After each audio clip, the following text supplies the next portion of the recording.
What up, cappers, gamblers, punters, hustlers, low baggers? Happy Thursday, November 18th to all of you. Thank you for watching Betting with the Bag right here on Pub Sports Radio. A big Thursday card for us. We start with NHL. We have a huge NHL card. Then we'll break into NFL with Dutch Boy Fresh, followed by the 6 games in NBA. Then Maxwell Smart, the Cupcake King, joins us for NCAA basketball. He's picked out 4 spots that he's attacking on the card. Then we close up with Louisville Duke in NCAA football. Huge show ahead, and we have to get it in 2 hours. Right after this at 1 p.m. Eastern is Babano, a.k.a. Ian Cameron's Football Frenzy. So we got to work hard, and we got to work quickly. Thank you guys all so much for joining us. It was a middling, it was worse than middling. It was a shitty day yesterday. I should have been 2-0 in NBA, but fucking Bucks didn't cover the 7.5. They won by 7. The Hawks won very easily, so 1-1 there. Then I think that I was more of a fan than a gambler with how I handled the NCAA basketball card. From the breakdown that Max gave, I know Missouri State, he was all over, and I should have sensed that and moved on it. But I could tell he thought St. John's was a good spot. And Riverside, if you're capping the capper, we know he loves that basketball team. I should have focused on Missouri State, which I didn't. And then I went more of as a fan with the 2 money lines, St. John's at plus 205 and Riverside at plus 145. The thinking was if I took St. John's plus 5 and Riverside plus 3.5, and I went 1-1, I'd be down vig or juice or just a little. I'd lose a little bit of money. If I put them both on the money line and cashed 1, I would be in the land of profit. But looking back at it, we could tell from capping the capper that St. John's was the right look, and I should have just bet that at plus 5 and sat back with the victory. So that was a little disappointing. I was fortunate to cash the over 5.5 in Seattle, Chicago. And then I thought going into the third period in Los Angeles against the Capitals that it would be the Kings that would be full of energy, ready to take over in that third period. And Garnet Hathaway had different thoughts. So lost the NHL games, so 1-1 in NHL. So it was a disappointing day. I didn't move in college football. When we saw the 5-point move over to Central Michigan, do we want to say, look, I'm late to the party, I don't want to be involved? We see Central Michigan go from 2.5-point dogs to 2.5-point favorites. Well, thank God it got me off of Ball State, but I should be better than that. I should understand, oh, shit, Central Michigan is going to take care of business here. So that was a mistake. I stayed off of Buffalo. I know you guys were on Buffalo, and a few of you guys were on Buffalo, and I stayed off. And I mean, NIU took care of business there in overtime, but I felt like the capping was pretty strong yesterday, and I didn't make money off of it, and it's upsetting. It pisses me off. There's Razor Sharp Picks in the house, says love the hat. Thank you guys so much for joining us. Neil P says rest in peace, young Dolph. Yeah, Memphis lost a real one, man, and fucking 36 years old, and it just keeps happening and happening and happening, happening and happening. So it sucks, And a couple comics that I used to run with years ago down in the States, we're very tight with them and are just taking it so hard. So yeah, it sucks. Clint in the house, star of the Die Hard MMA podcast. Bebsy and I are taking a lot of heat for how we handled Cam Newton, just making jokes, but people are offended with our making fun of Cam Newton. There is Puzzler in the house. Michael Ervalina says, can't believe the Knicks lost outright to the Magic. Embarrassing. NBA is impossible to cap down. All these drama stars don't want to play or get interviewed, but they still want to get paid. I think we're going to be just fine. Just fine. Take a couple deep breaths. We're going to be just fine. We're going to get that catch. I promise you that. There we go. Razor Sharp Pick says, what up, Jimmy and chat? We are at breakfast with the characters, but just wanted to stop in and show some love. There he is, our guy. Razor Sharp Picks down at Disney World with the fam. Tyrone Coleman in the house. There is Dennis Garcia ready to get to work. Jeff Gutterson says, Wake Forest over Clemson. Watch out for the Hartman boys, says Jeff Gutterson in the house. Thank you for joining us there. Steve, ready to go. Brian Watson, thank you guys so much. So we got to work quickly. Birdie, ready to get to work. Danny Lopez, Oz B. Dennis Garcia, 50 Shades of Nylander. Okay, we need a couple things. We need Jose. Dennis Garcia has just given us gold, so we have to create 50 Shades of Nylander.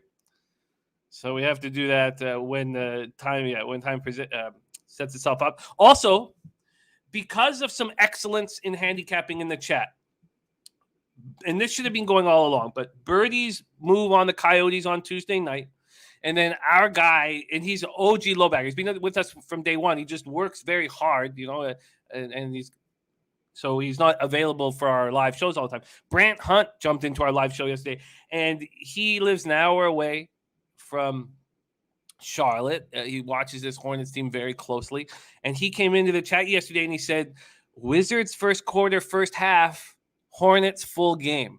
And when you cap that spectacularly, you deserve the Vegas Gun Award for excellence in capping. And those of you who are rolling with us don't know what that is, Tom Gunn and Lily Gunn, they're the Vegas Gun duo in Vegas. Tom Gunn was an incredible capper. Incredible man, and he died. I want to say 2 years ago. But he fought cancer in the most inspiring way possible. He was given 6 months to live, and he made it 5 more years, and he was capping, and the capping was going into the CBD oil, and then he was using marijuana to heal himself. And I know other cancer patients who have done that and who have been given a death sentence and have used marijuana to either heal completely or extend their life a long time. But he was a great capper and a great man. And that's where the Vegas Gun Award for excellence in capping comes from. And because of Birdie's excellent work on Tuesday, Brant Hunt on Wednesday, Jose and I were going to put together another Vegas Gun Award graphic, and we're going to start giving out a Vegas Gun Award for excellence in capping to whoever is spectacular in the chat, and it happens every day. So those are two things. So 50 Shades of Nylander we need badly, and the Vegas Gun Award for excellence in capping. There's Nutflush Allen in the house. Brady says, I think it's Habs or nothing. I agree. I find this NHL card difficult. I've only made one bet. Cab ready to go. Trusty in business. Slatsy here says, 4th winning day in a row in NHL. We got lucky with that Hawks over. We did.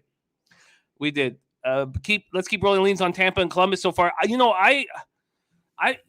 all about risk reward, but I see why Birdie's on Dallas. I wish Minnesota was coming off of beating the Sharks 4-1, not losing to them 4-1. And I like the Flyers.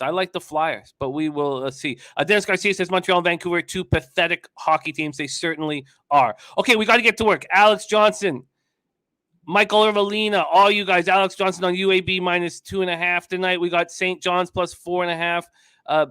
Great group. Billy Friedrich. I wish I could say what up to all of you guys. There's Schnizzle, J Rock, Gerald Jones, Trotwham. Trotwham coming off a 2-2 day. He added, those of you who aren't on Twitter, it's where a lot of our work gets done. So you should be on it. And Trotwham made official Cade Cunningham over 4.5 assists at +124 at about 6:30 p.m. as a pick on the show. And that helped him very, very much. There's Colf Coleone in the house. Colf Coleone. Vegas King, Kev Riley joining us. Great to see you, Kev. Deacon Mike, the game. All of you guys, thank you so much for joining us. Real Deal Prime, Matty I started Taint Play today. Taint Play of the day didn't come to fruition because that Wagner game was canceled. Matty I says big day coming. Cab still 6-0-1 on weekday college football games. Beautiful. Clint saying, are you doing the NFL parlay this year? Text me when you get a minute, my guy. Sorry, I just got the sick family at home, and it's a battle right now for me, and I haven't got back to some people that I would like to. My fault. But yes, I would like to do the NFL parlay to pay for Thanksgiving again this year. Tripled up at Charlotte at halftime. Beautiful. Okay, let's get to work. Let's get to work. Thank you guys so much for joining us. And Brady says, I moved on the Steelers today at plus 5.5. God, that's a wild, wild game. Matty I says, when you drink the Kraken, do you mix with anything or is it on the rocks? Yes, I do mix with anything. One of the horrifying things was all growing up, the only pop I had in the house was Diet Coke. It was the only pop I had in the house until, my parents had a horrifying divorce. And then there was no more Diet Coke in the house. Whatever the fuck that's done to me, I have an addiction to Diet Coke that I've pretty much beaten. So the only time I drink Diet Coke is mixed with Kraken. So if I have an alcohol addiction and a Diet Coke addiction, and then I put them together, I fly pretty high off the Kraken. All right, let's get to work right now. Thank you guys so much for joining us. Okay, so I've got to get through this NHL card fast. I want Dutch on in 26 minutes, but I don't want to go too fast. Yes, Matty Ice, but then I do shots of the Sweet Kraken as I go. But what happened to me very quickly, and I know that we don't want to digress into this shit, but I was stand-up comic for 17 and a half years. And if you drink beer, if you have a 2-show night, there's 3-show Saturdays, if you have a 2-show Friday, if you're sitting there drinking beer all night, you get sloppy. You don't articulate well. You get sloppy. So I always would mix a little bit of caffeine in my liquor, while I was gigging. And, I started to like it very much. Okay, let's get back to work. Nutflush says, Jose and Jimmy, I say we involve Lily somehow in the Vegas Gun Award. Well, anytime we say Vegas Gun, it's not the Tom Gun Award. When I think of Vegas Gun, I think of both Tom and Lily. But you're absolutely right, Nutflush. No, I missed it, Kevin Riley. I did not see the play in the chat. Could you post it one more time? Deacon Mike says Diet Coke and Kraken addiction. You're screwed. I know. Okay, let's get to work right now. Coming off a 1-1 day in NHL. So we're 48 and 49, 49.5%, plus 1.49 units. ROI plus 1.54%. Average line plus 108. Peter Loshak has come in and given us 2 spots. So I've only made 1 bet so far today. I took the Edmonton Oilers on the -1 line. I got plus 100. I betted at plus 100. I got minus 155 on the money line, plus 155 on the puck line. And Peter is also on Edmonton, but he's taking the money line at minus 151. Peter Loshak came in with a couple looks, 2 in NHL, 1 in college basketball. So he is on the Oilers minus 151 and Tampa Bay puck line -1 at plus 126. And lime with the Kraken, no JM, no lime with the Kraken for me. But I don't need I'm a no frills kind of guy. I'm a no frill. We have a no frills right outside the apartment here, and that's a sign you're in a low income area when you got a no frills beside a Dollarama. Okay. Let's go. The Rocks are 82 says it's going to be a great day. I walk all day long, and these shows really help me get through the day. Keep up the good work. Let's get that, guys. I love comments like that. I absolutely love comments like that. Thank you. The Rocks are 82. As I'm telling you, every single day I get inspired by you guys in the chat, and I've not seen the Rocks are 82 come in with a comment before, but to know that that you are out there, the Rocks are 82, listening on a long walk, thinking about how you're going to attack the card, that means the world to me. All right, let's go. 7 p.m. Eastern, Calgary Flames at Buffalo Sabres. Andrew G says, Oilers puck line payback's a bish with McJesus and Draisaitl. You know what? I'm not sitting here enormously confident on the Oilers. I want to bet the Jets at home as much as possible. And I don't know.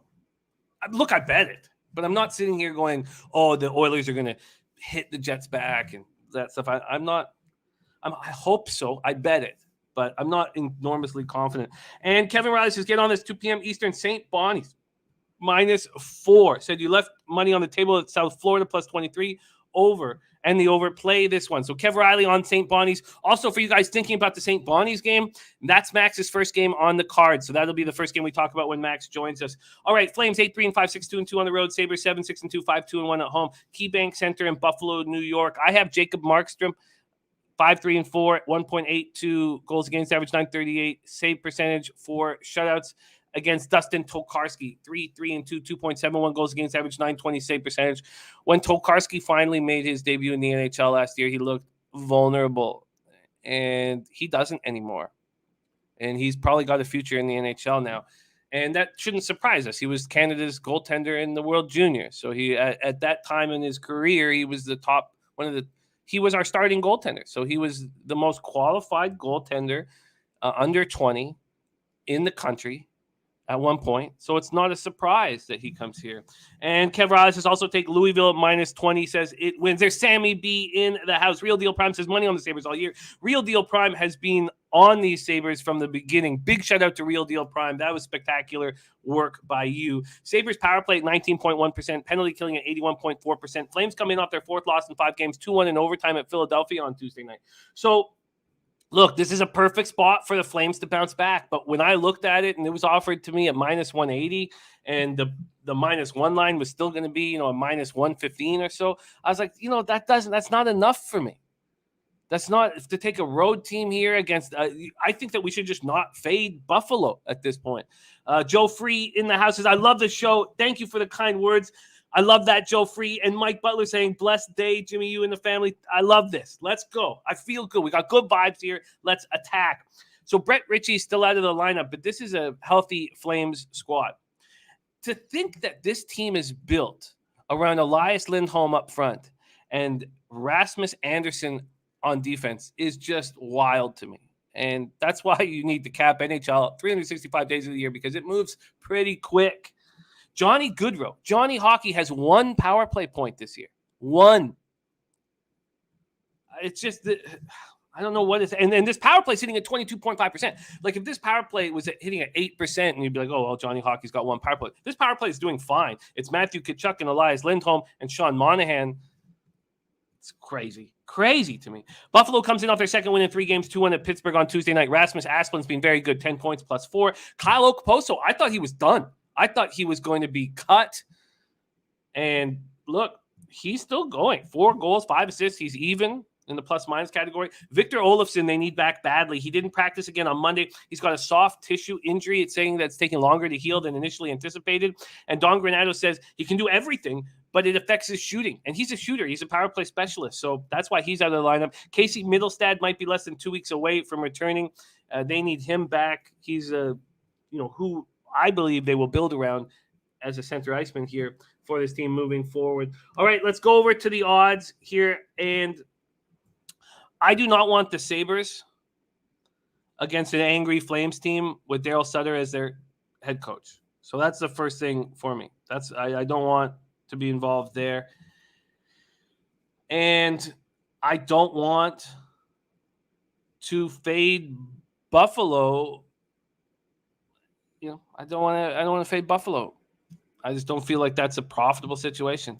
So Calgary's gone from -179 opener at Pinnacle to -177. There's been almost no movement on Calgary. And there's only 1,109 tickets in. And 87% of the tickets, we don't know the cash right now, but 87% of the tickets is on Calgary. And it's not moving. So I'm not moving here. Real Deal Prime says Sabres attack early in the game. There will be goals in the first period. But Billy Friedrich on the first period under 1.5 says teams are combined 5-15 to the under in the last 10. 2-8 to the first period under the last 5 games combined with these 2 teams. That's great stuff. Great stuff from Billy Friedrich. Billy Friedrich, we've all noticed how helpful you've been in the chat lately. You're a big asset to us. Thank you for all that you do to give us the most recent insights. Okay, so and Deacon says Buffalo has had 4 games this season where they scored 5 goals or more. Okay, so I'm not on this game. I don't see an angle that makes me want to attack it. Let's move over to a total here and see what we are dealing with. I should just move over to NHL here alone. I will do that in a second instead of having all these different sports up. But the total here is at 5.5, and there's been no movement. No movement. So let's move over to NHL there. Okay, so let's move on. New York Rangers at Toronto Maple Leafs. We have Rangers, Leafs here. Rangers 10-3-3, 6-2-2 on the road. Maple Leafs 11-5-1, 8-2-1 at home. We're at Scotiabank Arena in Toronto, Ontario. For my money, these are the it's arguable. There's other goaltenders playing very well right now. But is anybody playing better than Jack Campbell is right now? I'm not sure. And Shesterkin has to fall in that group. These are, without a doubt, these are two of the top 5 goaltenders right now in the NHL. So that would scream under, and it does. But everybody has a vividness bias of the Leafs being an over team. The problem is this opened at 6, and it moved to 5.5. Now, it opened at 6 at Pinnacle, and moved to 5.5 by noon yesterday, and I just wasn't attacking the NHL card by that point. And at Bet365 is a little different. It opened at 5.5 at -120. It's now over 5.5 at -125. Bonquiqui says under. There's Big Show picks in the house. I would love to jump on an under 6. Can we get a 6? Is there enough vividness of these teams and these high-scoring players that we could get a 6? I think it's still possible. You have 56% of the tickets on the over, 64% of the cash on the over. By the way, you have 50% of the cash on, or 50% of the tickets on either side, and then 61% of the cash on the Rangers. Spreadsheet play of the day is Florida. I did add Toledo to your spreadsheet record. So I did add all that, Ron.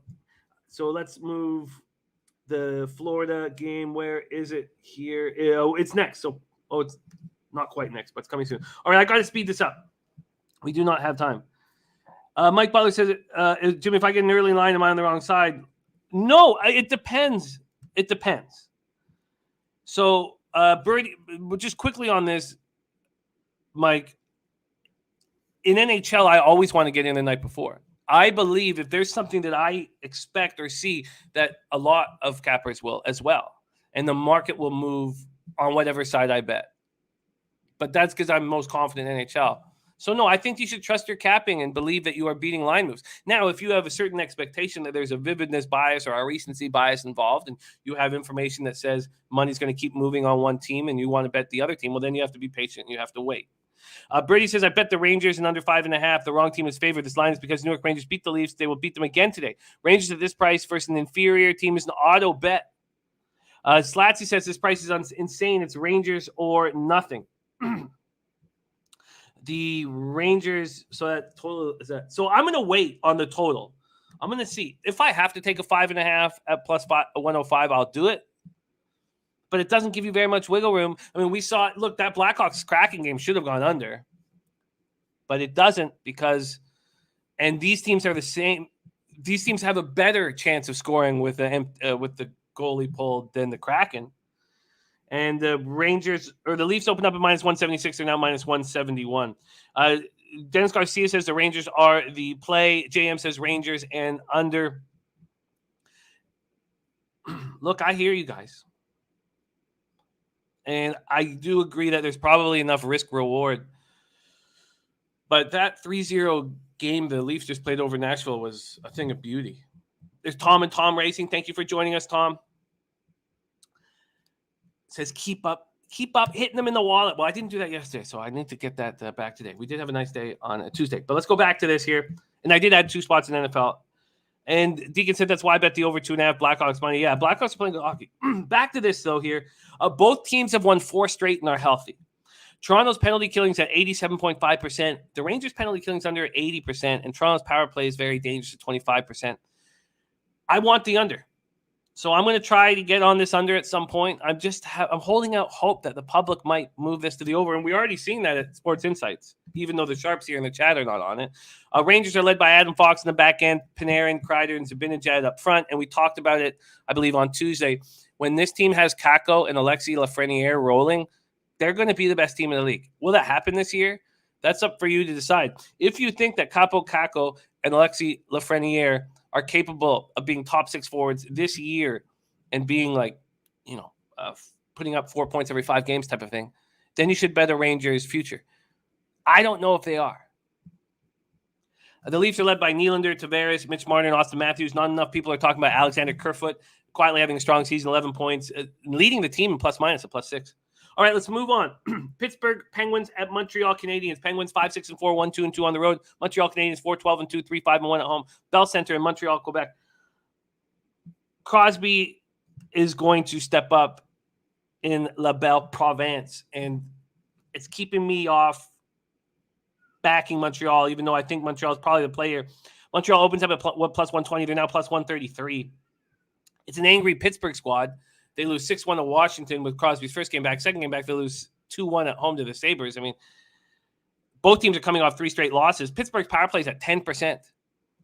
Penalty killing at 87.8%. Montreal's power play at 13.8%. Penalty killing at 72.1%. I want to fade Montembeault.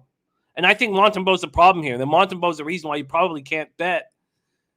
You probably can't bet the Habs because of Montembeault. Dennis Garcia said, I covered my Carolina division future with the Rangers at plus 500.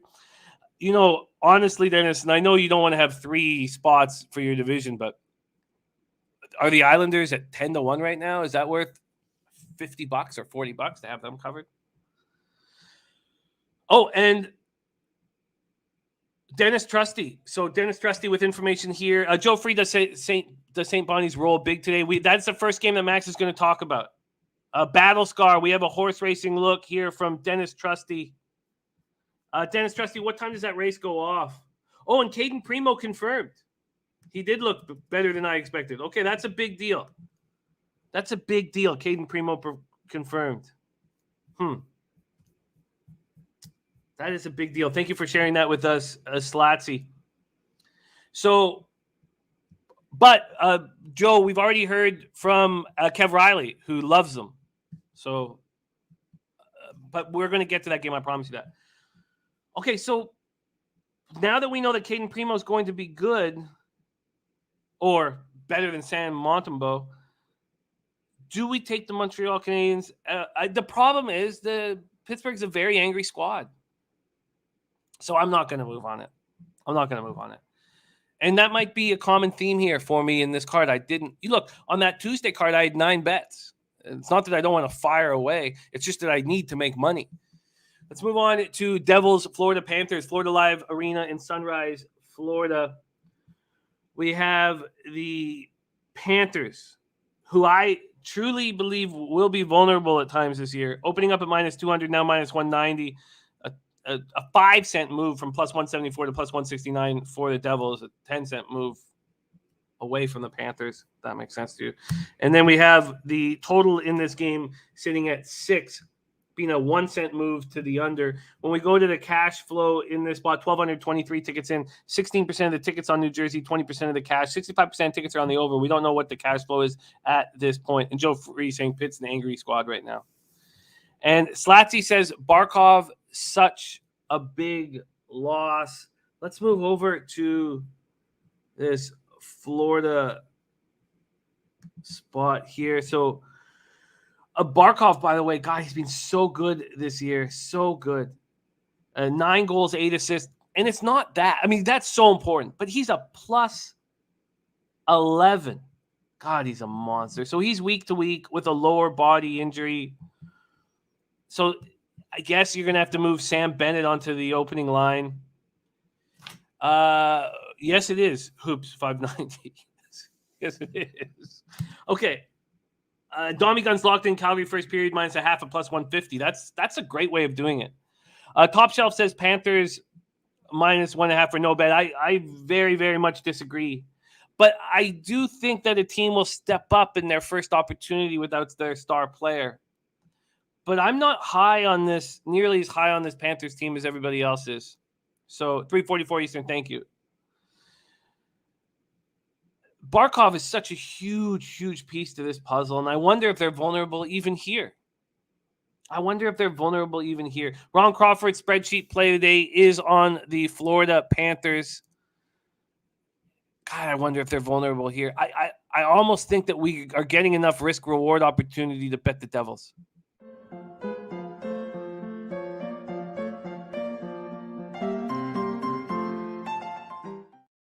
The Devils are a rested group, right? Because they were supposed to play Ottawa, but that game was canceled. So we last saw them in a 4-3 loss at the Rangers on Sunday.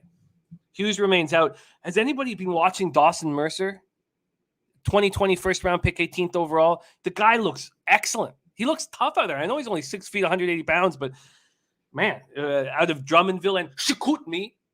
I don't know if I'm doing that right. 5 goals, 6 assists. He's a +7. Jasper Bratt, Pavel Zacha, Andreas Johnsson are playing well. They need more from Hischier.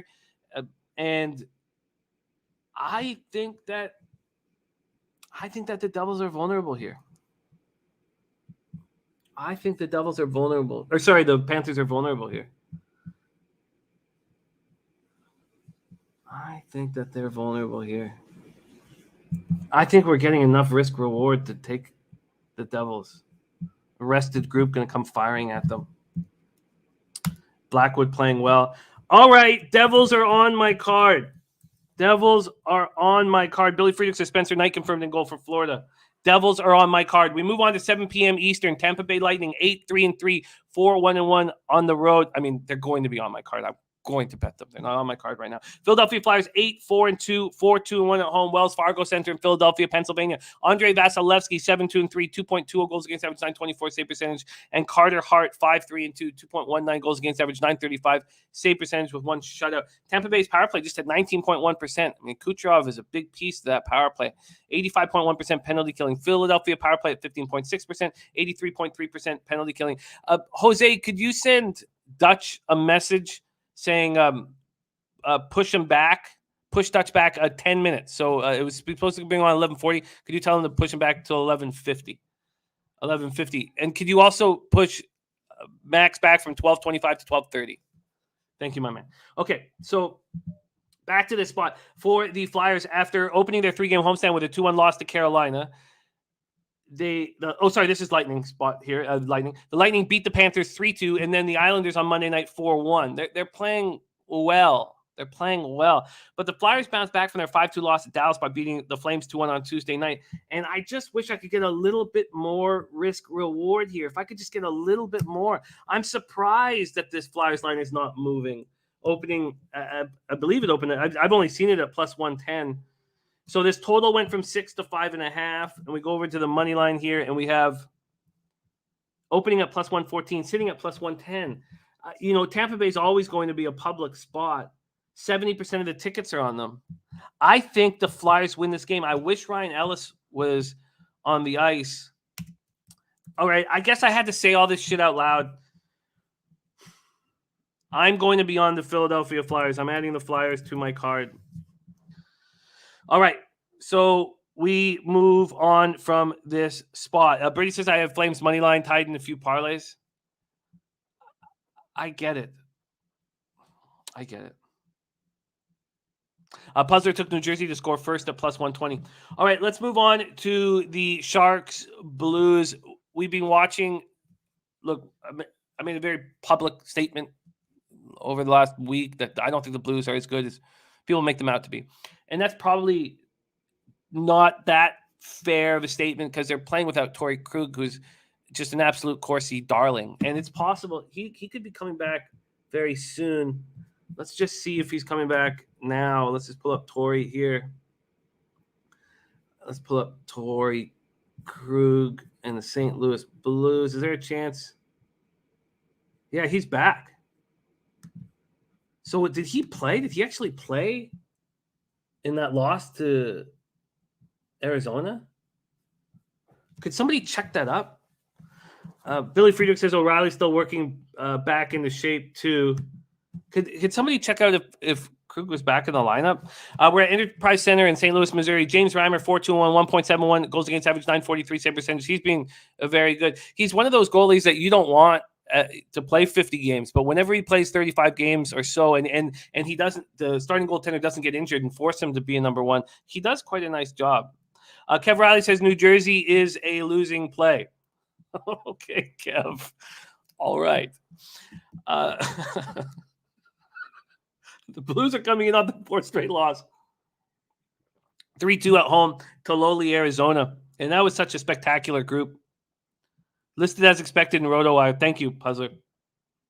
Sharks come in. We said that there's no value fading the Sharks. And then they looked really good again at Minnesota on Tuesday night, 4-1. And you have to think that the Blues bounce back. Yeah, Krug, I know that's what you meant. Kev Riley wants to bet. Okay, Kev. Then I'll bet. Kev, I'll bet you $100. I'll bet you $100, and I get the plus 160 that's available right now for the Devils. So you'll owe me $160, and you'll get the minus 180 that's available for the Florida Panthers. So you'll get $55. So if you win, you get $55. And if I win, I get $160. Decide now what you want to do. Ball's in your court. So I don't know if I want to fade the Sharks. But you have to think that the Blues are angry and fire back. And the Sharks probably feel good about themselves. But is there a risk reward here? That's the question. I will not owe you $100, Kev. That's not how it works. That's why there's odds here, Kev. This is not a pick'em. I will owe you $55. You will owe me $160. Do you want to make that bet? In front of everyone right now. Make that bet if you want it. All right. I'm up. I'm down. In front of everyone. Let's do it. You win $55. I win $160. Okay. So, Reimer, Binnington, Kevin, no juice pick'em. Oh God, Kevin. Let's stop this conversation before somebody says something they regret. So I don't know if I want to move on the Blues, but you have to think that they bounce back with anger. And then you have to think that this, look, I'm not high on the Blues, but you have to think that this -1 price on this Blues team is right. I think there's risk reward here on the Blues -1. So, God, don't you think the Blues bounce back here? So, I think that the Blues might bounce back here. All right, next up, 8 p.m. Eastern. I can't sit here and hum and haw. We got Dutchie coming on here in a second, so I'm gonna move on. 8 p.m. Eastern. Dallas start. Okay, so Kev, you want to make the bet? We'll do it. So $55 to you and $160 to me. I'm in. I'm down.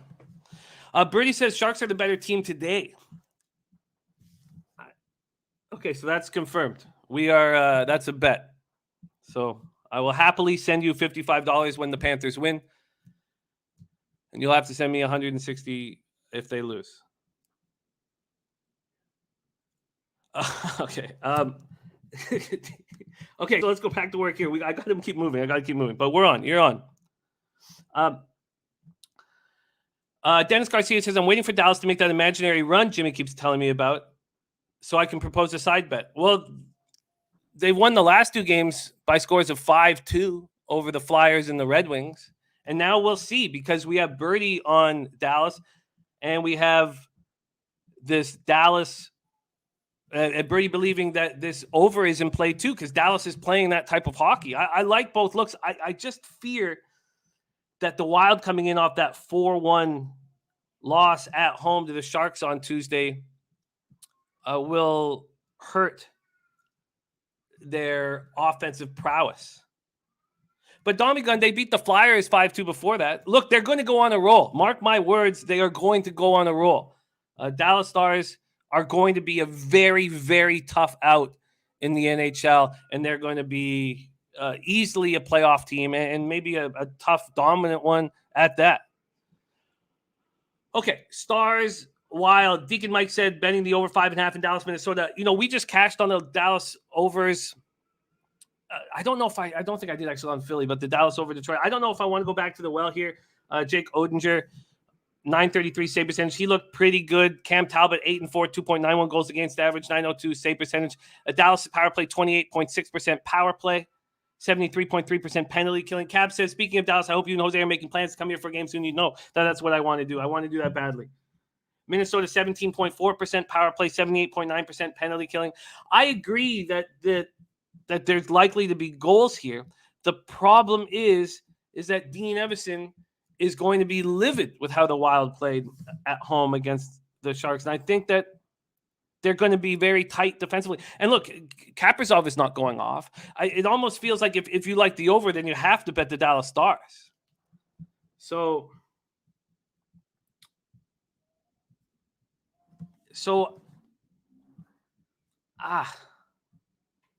yes, it'll be an American, Deacon. It'll be an American. I will send 55 in American for my PayPal account. Don't worry. Happily. I'll send him $55 with a big smile on my face. Okay, so Stars Wild. I'm going to have to stay off this spot. Osby says, how are you big on these Stars but not the Caps? Oh, it's just so simple. Look, the Caps are a one-line hockey team right now. Let's wait for TJ Oshie and Nick Backstrom to come back before we talk about what the Caps can do.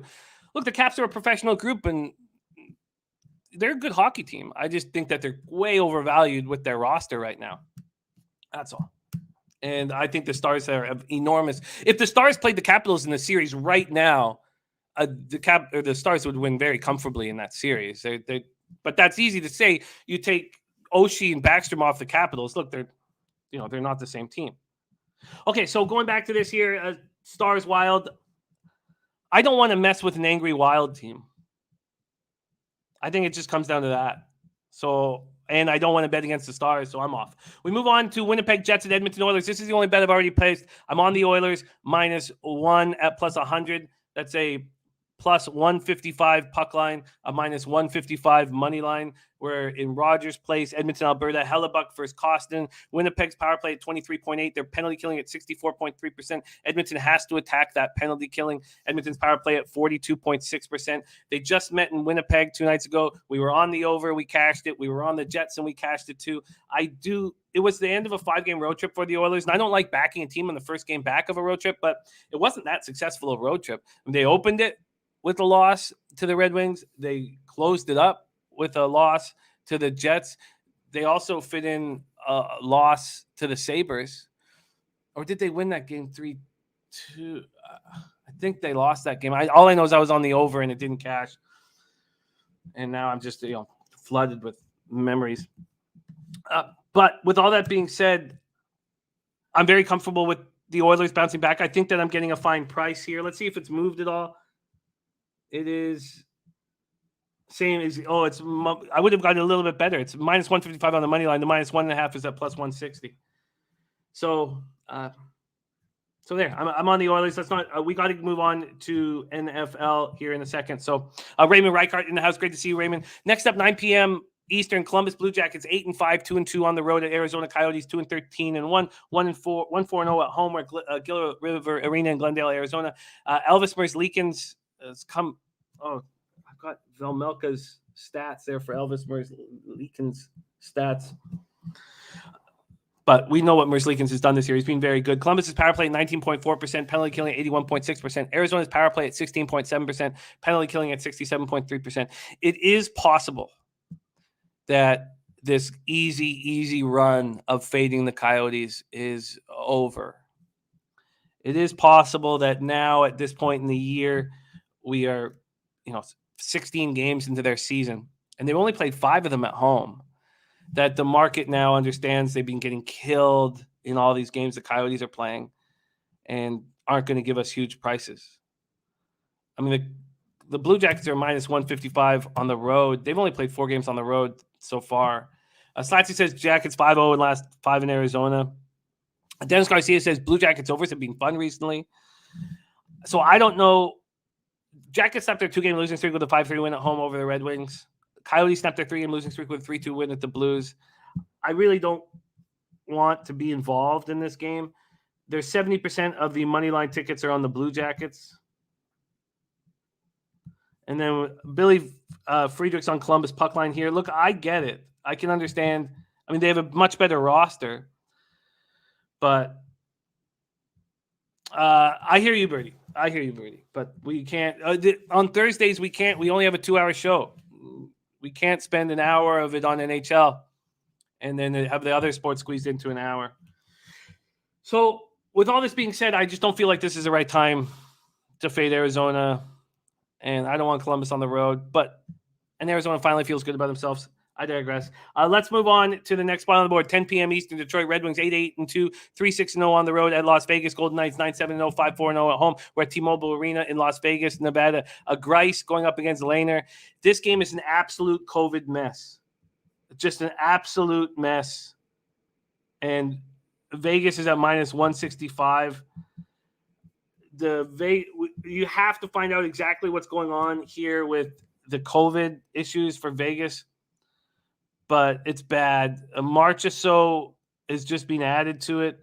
Dadonov is going to be out or possibly out because of his face. He took a high stick. He's got a face laceration, and he's been an important piece to the puzzle. And then Dylan Larkin is out with COVID.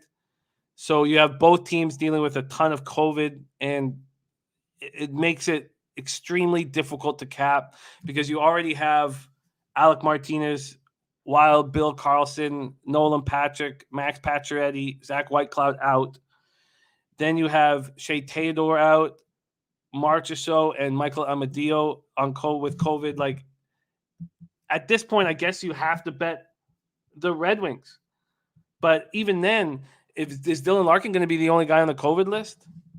This is a mess. And then the final game on the card, 10 p.m. Eastern, Carolina Hurricanes, 12-2-0, 6-1-0 on the road at Anaheim Ducks, 10-4-3, 7-2-1 at home. We're at the Honda Center in Anaheim, California. Chosen One says Knights will smash them.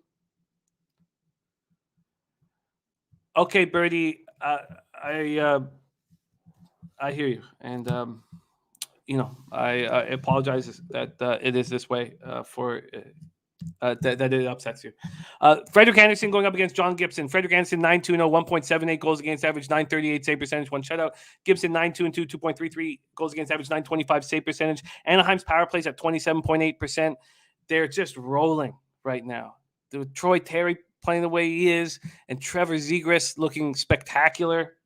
They won 8 straight games. I mean, who would have thought they'd be this good? Hurricanes coming off their second straight win, 4-2 at Vegas on Tuesday night. I'd be curious to see if they have any COVID issues after playing a team that's dealing with all this COVID.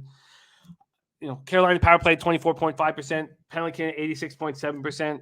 I don't want to fade the Hurricanes with the way they're playing right now, and I certainly am not going to fade the Ducks.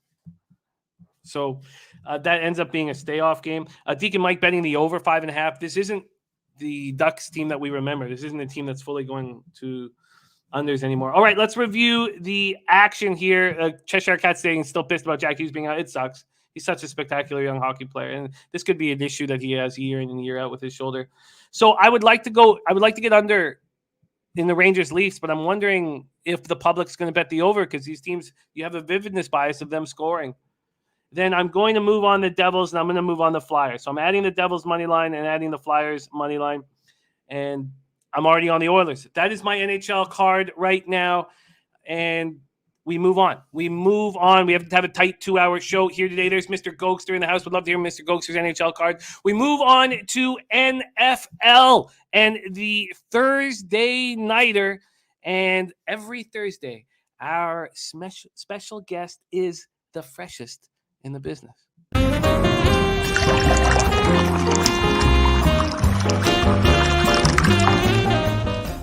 Dutch boy fresh in the house. Dutchy, what's happening, my man? Jimmy the motherfucking bag. Salute to you, my guy. All the ladies, gents, and D-gents out there in Wi-Fi land. All the real motherfuckers in the chat. It's all love, bro. Let's go into this Thursday nighter. It's a thing of beauty. 8:20 p.m. Eastern. New England Patriots 6-4, 4-0 on the road at the Atlanta Falcons. 4-5, 1-3 at home. We're at Mercedes-Benz Stadium in Atlanta, Georgia. So, I've been on a big run the last 3 weeks, and it's helped me very much. And it's been pretty simple. You bet against what you saw last week, and this is the perfect situation for that. Now, capping sports is not that simple. And when you try to simplify things, I actually find it kind of helps. And maybe it doesn't help for a breakdown of a game, but it helps in gambling.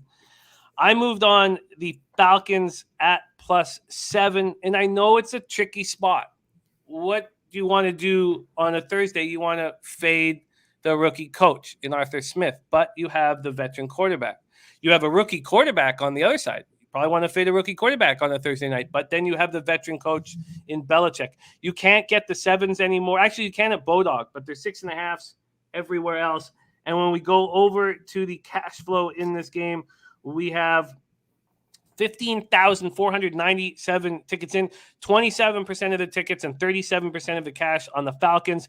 That is exactly where I want to be, where the public is on the Patriots, but the bigger bets are coming in on the Falcons. That makes me very comfortable. Then we have 39% of tickets on the under and 62% of cash on the under.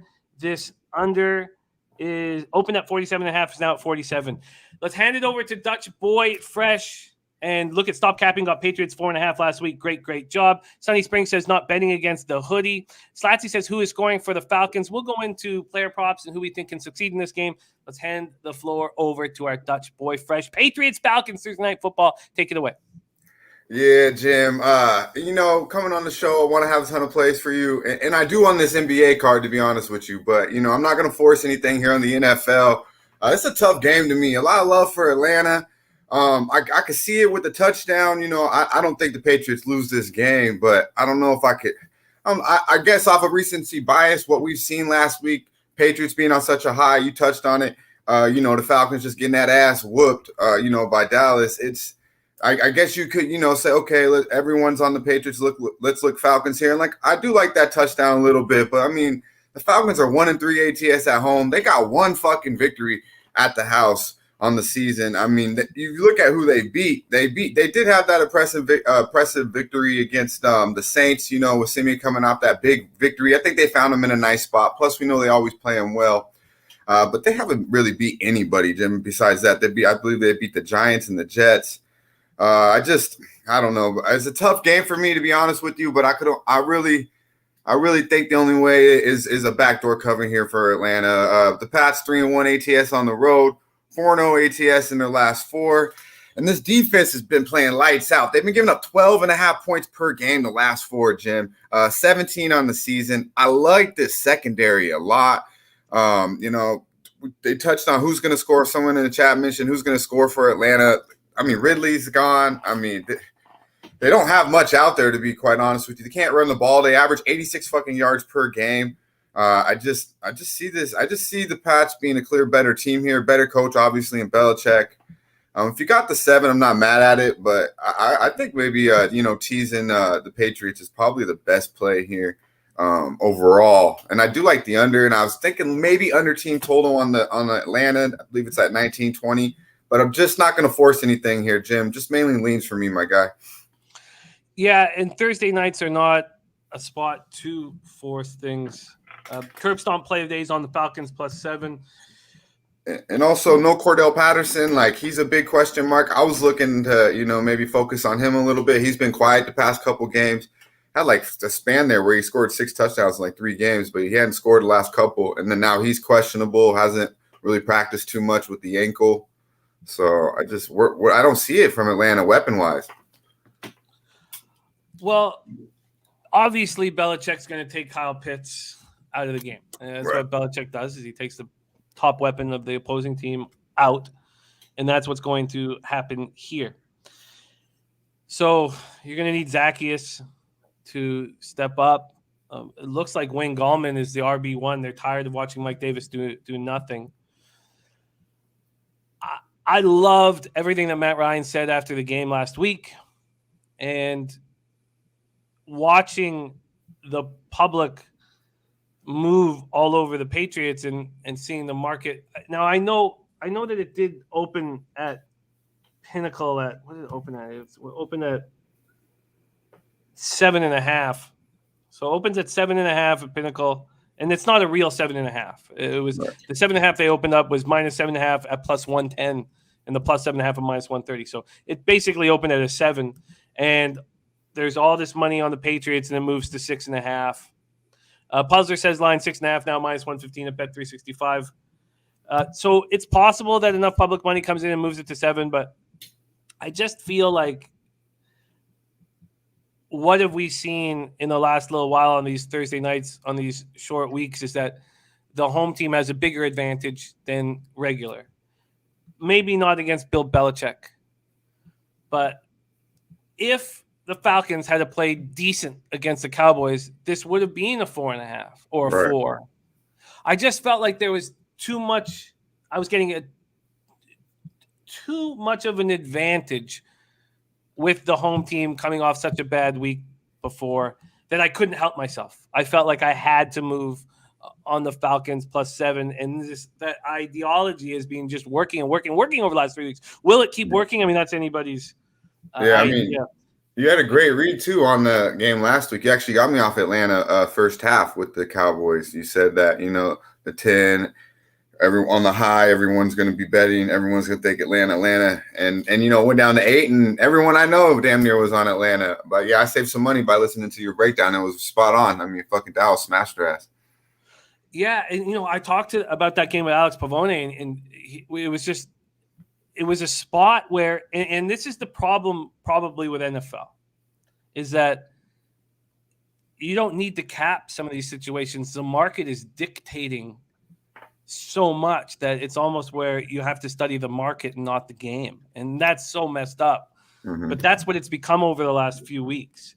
There's questions coming at you from the prop market. Why don't we start this by saying, and I know that you're going to stay off at this point, but do you feel like if you had a free $500 bet with the total at 47, do you feel like it's going to be a higher scoring game or a lower scoring game? And if you don't like the weaponry with the Falcons, is there anybody on the Pats that you think will step up here? I like this kid, Dre Stevenson. They're loaded, the Pats. They just pick or choose, really. But this dude, Dre Stevenson, the running back, can't pronounce his first name, but the part is Dre right there. So that counts. He's been running hard. He's been running hard, man. He's been getting the ball, getting the touchdown, and getting them involved. I would look maybe his way. The $500 bet, it would definitely be on the under, Jim. I think the Patriots are obviously the better team. They should control the pace, run the ball, get them off the field. I think Atlanta's going to be one-dimensional. They can't run. They're going to try to pass, and I'm really impressed with this Patriots secondary of late. I would look clear under here, and not too much from the prop market because I expect it to be an under game. But yeah, I like Stevenson out of the backfield, rushing and receiving. He's looked very good. He's looked very good. Sunny Spring says, excellent point, Jimmy. Study the market, not the game. I hate saying that out loud. That's the first time I've ever actually said it straight up out loud. But if you've been doing that the last 3 weeks in the NFL, you've been making a shitload of money watching the public get destroyed. Yeah. Michael Irvelina agrees on the under. There's Eric Nisbet in the house. Michael Irvelina says, Pats, short week on the road. They will just run, kill the clock, take the W, and get out. Eric Jones on Atlanta money line in the under 47. Ski Prophet says, capping market instead of the game is whack. Personal opinion. Do what makes you money, though. Yeah, I agree. It's whack. And I agree. It sucks. It's stupid. Hey, ski with this cold hard take. Okay, Ski. It's whack. It's made us a ton of money in the last 3 weeks. Yeah, I just want to be on who the stripes are on, to be honest with you, Jim. With this NFL, man, as long as I be on the right side with the stripes, I'll be all right. But I will give you a play that I really do. I really do like the Chiefs this week and the Bengals this week. Those are my two plays. Since I don't have nothing for this NFL game, those are the two games. Those are the two games that I am on Sunday. I am on the Bengals as well. Let's move on to NBA, but I'll tell you guys who I have for NFL this week quickly. I'm on the Falcons +7, Bears +6. That's down to 4.5, by the way. Houston, Tennessee under 44.5. Jaguars +6.5. That's down to 6. I'm also on the Bengals -1. And you know what? There was a funny point and kind of about what Ski's talking about with the market. This Bengals Raiders game, I was talking to my mom about it last night, and I was like, of course, when we go to the cash flow, the Raiders are going to be 35% of the tickets, 50% of the cash. Because if you study this game on numbers alone, the Raiders as a 1-point dog at home makes sense to bet here. Right. If it's only numbers. But what's going on with the Vegas franchise right now doesn't have anything to do with numbers. No, man. I'm telling you, it's a bad vibe around here. From the market to the books to the gym to the pool. No matter where you go, you don't hear nothing positive about the Raiders from anybody. Yeah. So I was talking about it's nothing to do with the numbers here. Why I'm on the Bengals. But I'm also on the over, which we'll see if that. I'm on the Seahawks plus 2.5, the Giants plus 11, which makes me nervous. I probably shouldn't. One, I probably shouldn't have bet it, and one, maybe I should have waited as well. Giants plus 11. And then I just added 2 bets yesterday on the Jets team total under 19.5 and Miami, New York Jets under 44.5. Just the fact that what Salah's been saying, why he's using Flacco, is going to make Flacco even more conservative. He's using Flacco so that he won't throw any interceptions. Everything that Salah's saying is leading me towards a low-scoring game, even with the Jets team that's allowed 175 points over the last 4 games.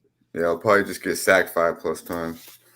All right, let's move on into NBA with Dutch Boy Fresh right now. Slat says, why did the over drop in the Bengals game? See how much it dropped down to. I'm afraid to look. I just – are the Raiders going to be able to put up points? What do you mean it dropped? It's up at 50. It's at 50 right now. It's gone up a half point. Okay, I'm fine there. Okay. All right, let's go. And the Sunday stomps are Seattle plus 2.5 and KC minus 2.5. All right, let's get to work in the NBA with Dutch Boy Fresh here. We have Dutchy 9-5 on the show, plus 3.99 units, average line minus 103. He's been excellent here, rolling with us, and we get to work right away here on the 7:30 p.m. game. Golden State Warriors 12-2, 4-1 on the road at Cleveland. Cavaliers 9-7, 4-3 at home. We're at Rocket Mortgage Fieldhouse in Cleveland, Ohio. Golden State Warriors pace last 5 games, third in the NBA, 101.7 possessions a game. Cleveland 20th at 96.3 possessions a game. When we move over to the odds, let's pull this up right now. We have Golden State opening up as 9.5-point favorites. That's where they stand right now. It feels like I'm not logged in. Let me just log in. 8.5 right now, right? It's 8.5 at Bet365. It says that it's still 9.5 at Pinnacle. It's 9.5 at Pinnacle right now. So it's gone back. So you're right. It was 8.5 at Pinnacle until 11:41. Then it moved to 9, and then at 11:45 it moved back to 9.5. So we have market movement at right now back towards the Warriors. And then in NBA here, 3,631 tickets in, 85% of the tickets on the Warriors, but just 69% of the cash. And then 73% of tickets on the over and 97% of cash on the over. Golden State will best record in the NBA right now at 12-2, coming off dominating the second half in a 117-99 win at Brooklyn. This will be the second game in 2 nights for this Cavs team, coming off a 109-99 loss to the Nets yesterday. Cavs got 25 points from Rubio, 24 from Garland, but no Sexton, no Mobley, no Jared Allen, no Markkanen. There's a chance that Allen and Markkanen could be back, and also probably don't expect Kevin Love in the lineup because this is the second night of a back-to-back. He got 11 points and 9 boards in 21 minutes. Hand it over to Dutch Boy Fresh. Warriors, Cavaliers, take it away. Yeah, this game, I really like the Warriors here. Even with those Cavs coming back or not, I just think Warriors are just, man, they're first in damn near every category that matters, Jim. They move the ball, they shoot the ball, and most importantly, they play fucking defense. And they're deep. They're real deep. They're 6-1 ATS in their last 8 as a favorite. They're nice in this spot. 6-0 ATS in their last 6 in Cleveland.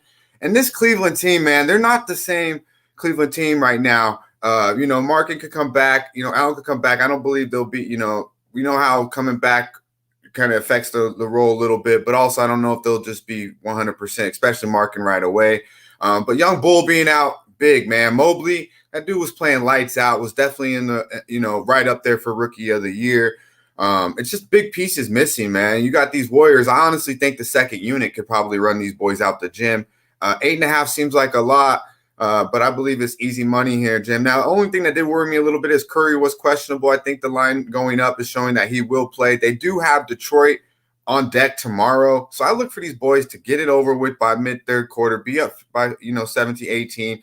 Go ahead and put the chef on the bench. Maybe let Jordan Poole run around a little bit. Let, Peyton dunk on some cats. But these boys are deep. They're going to continue they're the best team in the NBA right now. We've seen what they did to Brooklyn. They're well coached. They're 7-1 ATS in their last 8 meetings versus this team, and they've actually won 8 straight in 17 out of 20 versus Cleveland. and we're getting Cleveland on a back-to-back with half their fucking roster out. Clear Warrior spot to me, Jim. And I also, real quick, I wanted to touch on a prop. Don't know if I'm going to touch it because I do believe this game will be a blowout. But I got to mention it because it stands out. Now, Wiggins had in 13 games versus Cleveland's average of 24 points, shooting 49%, right under 50% from the field, and 44% from three. This is literally, he lights up when he sees this team and the Timberwolves. Obviously, we know Cleveland drafted him and traded him. So his eyes get a little bit bigger when he sees Cleveland, especially back in Cleveland. So, if you want to take a prop, you can look Wiggins. He's definitely going to show up tonight, but so will the rest of the boys. And I actually expect the starters to be sitting in the fourth, Jim. You're muted, my guy. Sorry. Are you going to make something official here for show purposes? Yeah, we'll go ahead and lock it in at 8.5. Cavaliers at 8.5. And I'm not mad at the first half, but the Warriors have a tendency to kind of start off slow. The Cavs on a back-to-back, they could come out with a little bit of energy, and those legs will die eventually. I mean, Garland played 40 fucking minutes last night. Ricky Rubio played 30-plus and had 25 points. I don't see that happening again tonight. This is the Warriors. As long as Curry and the boys – now, I know Iggy's out, but like I mentioned, they're very, very deep. So they'll run them out the gym by mid-third quarter.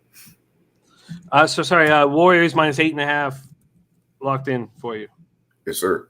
All right, we move on. Next up, 7:30 p.m. Eastern. Washington Wizards 10-4, 4-3 on the road at Miami Heat. 10-5, 5-1 at home at FTX Arena in Miami, Florida. Washington's pace last 5 games 28th in the NBA, 94.9 possessions a game, while Miami's is 16th and 98.25 possessions a game. We have Washington opening up as 6.5-point dogs. Pinnacle's moved it to 7. Most books have them as 6.5-point dogs. And from a total scenario, it opened at 206, now 206 and a half. We go over to the cash flow. We have 2,219 tickets in, 35% of the tickets on the Wizards, 55% of the cash on the Wizards, then 74% of tickets on the over and 97% of cash on the over. Both teams on the second half of back-to-backs. Washington had his 5-game winning streak come to an end Wednesday, 97-87 road loss to the Charlotte Hornets. One more shout out to Brant Hunt. Lives an hour away from Charlotte's arena and said this is a Wizards first quarter, first half, Hornets full game spot, and he absolutely nailed it. Wizards were 8 of 42 from 3. Bradley Beal went for 24 after missing 2 games due to the death of his grandma. Gafford playing well. Kuzma put up 3-pointers like it was nothing when I faded the Wizards, and now that I have nothing to do with him, he's doing nothing. 10 of 36 from the floor. The Heat dominated the second half in a 113-98 win at home over New Orleans. I was beating myself up for not taking the Pelicans. I was like, look, everything was saying that the Pelicans were going to give it their best effort here. And maybe that means just taking the Pelicans first half, and we can talk about that more as we move forward. But Heat dominated second half. Butler comes back from a sprained ankle, goes for 31, 10, and 10. No Bam, no Kyle Lowry rest, so Kyle Lowry will be back. And Bam, I'm not sure if he will be. Maybe Dutchie will know. And Tyler Hero and Max Strus looking good. Take it away here, Dutchie, Wizards, Heat. Yeah, this game's a little tough for me, Jim. Still question marks about Bam. I believe Lowry will be back. I don't know if Jimmy will play, though. Especially if Bam comes back, they might sit Jimmy. I have to only look Miami here. I don't have a play on this game. Wizards coming off that back-to-back, like you mentioned. Dinwiddie won't be in the lineup. Haven't liked what I've seen from Kuzma the last couple games at all. You're going to get what you get from Bill. But I believe if Miami has, at least Lowry and Bam out there to go along with Hero and the boys, I think they'll be able to handle business at home. They did not cover the first half last game, but they've been pretty solid every, first half full game at home. Miami has, but they're the better team, so I look more just focus on the full game. But if you really need action this game, I look Tyler Hero. We know he's, the kid's nice, feeling himself. Average of 25.5 points per game prior to this last game where he only actually had 19, shot 7 of 19 from the field, but he was a plus 19 on the court, Jim, led the team. Just playing good, confident basketball. Look for him to get back in the 20s tonight, especially if Jimmy don't go. But Hero's going to get you. He's averaging 21 on the season.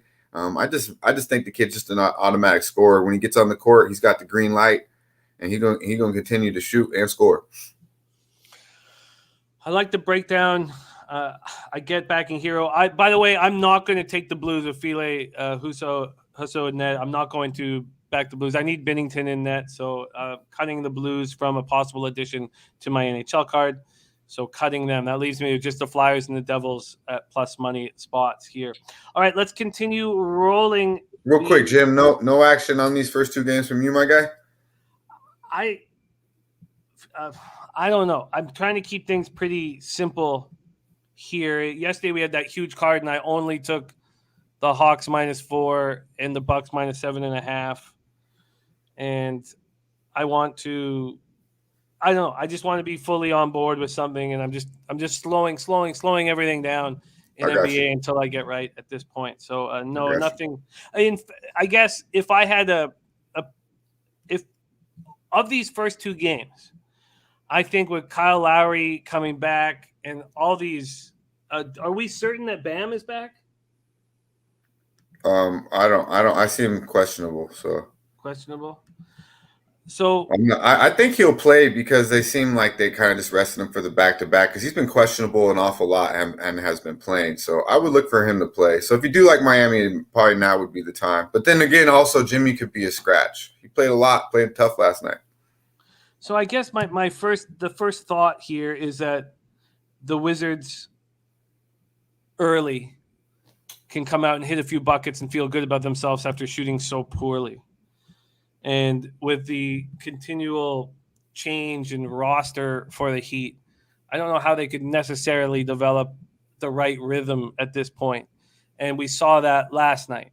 They have so much. They're so much better than the Pelicans, but it took them 24 minutes to figure out where everybody's going to be on the floor with the continual changing of rotations. So that makes me think that I should back the Wizards. And right now, the Wizards +1.5 first quarter at +105. You're getting a plus line. I would say that is appealing. So I will put that here. Wizards jumping out, playing better. I just worry about their point. Say what, Dudgy? No, I was just saying, I just worry about their point guard play. Without Dinwiddie out there, he's pretty much running the show. They got Nito off the bench. I mean, I don't know. That's one thing I was worried about the Wizards a little bit without Dinwiddie because he's pretty much running the show. Well, let's roll on to the next spot on the board. I'll figure out if I'm going to move on that. We moved to Los Angeles Clippers, 9-5, 2-2 on the road at Memphis Grizzlies, 7-7, 5-3 at home. We're at FedEx Forum, Memphis, Tennessee. Clippers pace last 5, fourth in the NBA at 101.4 possessions a game, while Memphis is ninth at 100.6 possessions a game. Let's pull up the market here. We have the Clippers opening up as 1-point favorites. It's either a pick'em or Memphis is 1-point favorites. This total opened up at 222. It dropped to 221, and some books have it at 220.5. When we go over to the cash flow in this spot, we have, We have 44% of the tickets on the Clippers and 52% of the cash on the Clippers on the spread. And then we have 55% of tickets on the over and 97% of cash on the over. DC Sports Breaks is on the Clippers -1. And why wouldn't you be? This team has won 8 of their last 9 games, coming off a 106-92 win at home against the Spurs on Tuesday. The Grizzlies beat these Clippers in LA October 23rd, 120-114. And that was the beginning of the Clippers turning it around. They lost that game, and then they started rolling. Memphis comes in rested after a dominant 136-102 win at home over Houston on Monday night. By the way, Paul George, 10 straight games of at least 20. Brandon Boston Jr., who was a second-round draft pick of Memphis, went for 13 points. He's getting run with Terrence Mann out of the lineup. Also, no Justice Winslow for personal reasons. Serge and Marcus Morris are out, and Keon Johnson has played once due to an ankle injury. Here we go. Take it away, Dutch Clippers, Grizzlies. Yeah, no Batum, I believe, as well, Jim. You touched on that. You touched on that game that they played in LA. Memphis had that game. Paul George had 41 and 10 in that game. They only had 7 turnovers in that game, Jim. They averaged 14 on the season. Now, the Memphis starters in that game, Jim, all 5 starters had 17-plus points, led by Morant with 28. The bench only gave him 13 points off the bench, Jim.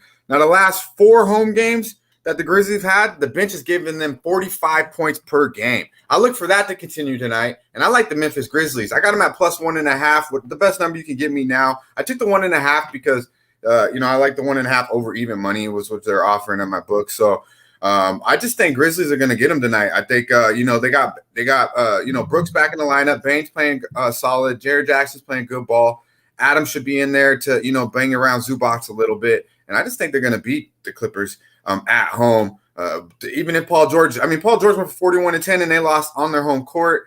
I just see the bench playing a lot better basketball, Memphis moving it, and John Morant having a game and distributing the ball, scoring the ball. And I look for the Grizzlies to win at home, Jim. First half I like as well, but I'll take the full game. Yeah, I agree completely. I agree completely here on this look. Kev Riley, we already made a bet. You can publicly back out of it due to fear here in front of everyone if you'd like. That's your only option. You can publicly say, I'm scared. I don't want to make the bet with you, Jimmy. You're too dangerous. You can say that. Scary. Okay, so I agree. So let's line shop for you right now. We're going to give you a pick 'em here at minus. Oh, Will Hill. Does Will Hill still have Memphis plus 1 at minus 110? It was 1.5 this morning. So I've got it still here at plus 1 at minus 110. Yeah, I'm sure it is because, like I mentioned, it was. Oh, yeah. I don't know. I don't know if that's I think that might Let be. Let me sign in at just 1 second. Okay. Well, while you're doing that, I agree with you. I want to move. No, it's a pick 'em. It's a pick 'em. At minus 110? Yeah. Okay.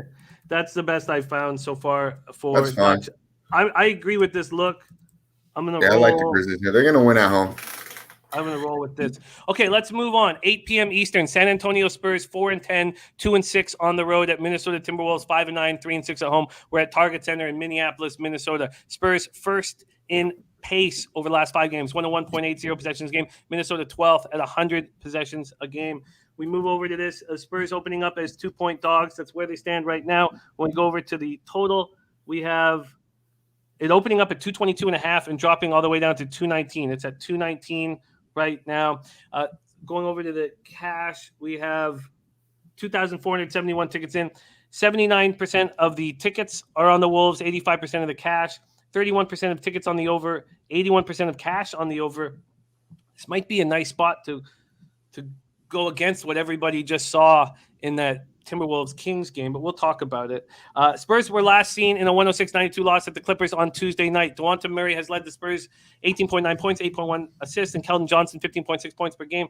The Wolves looking for another win. They won last night 107-97 over the Kings. And Edwards did go for a team high 26 points. We talked about whether we should go back or back him after that terrible shooting performance and take the over. It was at 24.5 and he did clear it.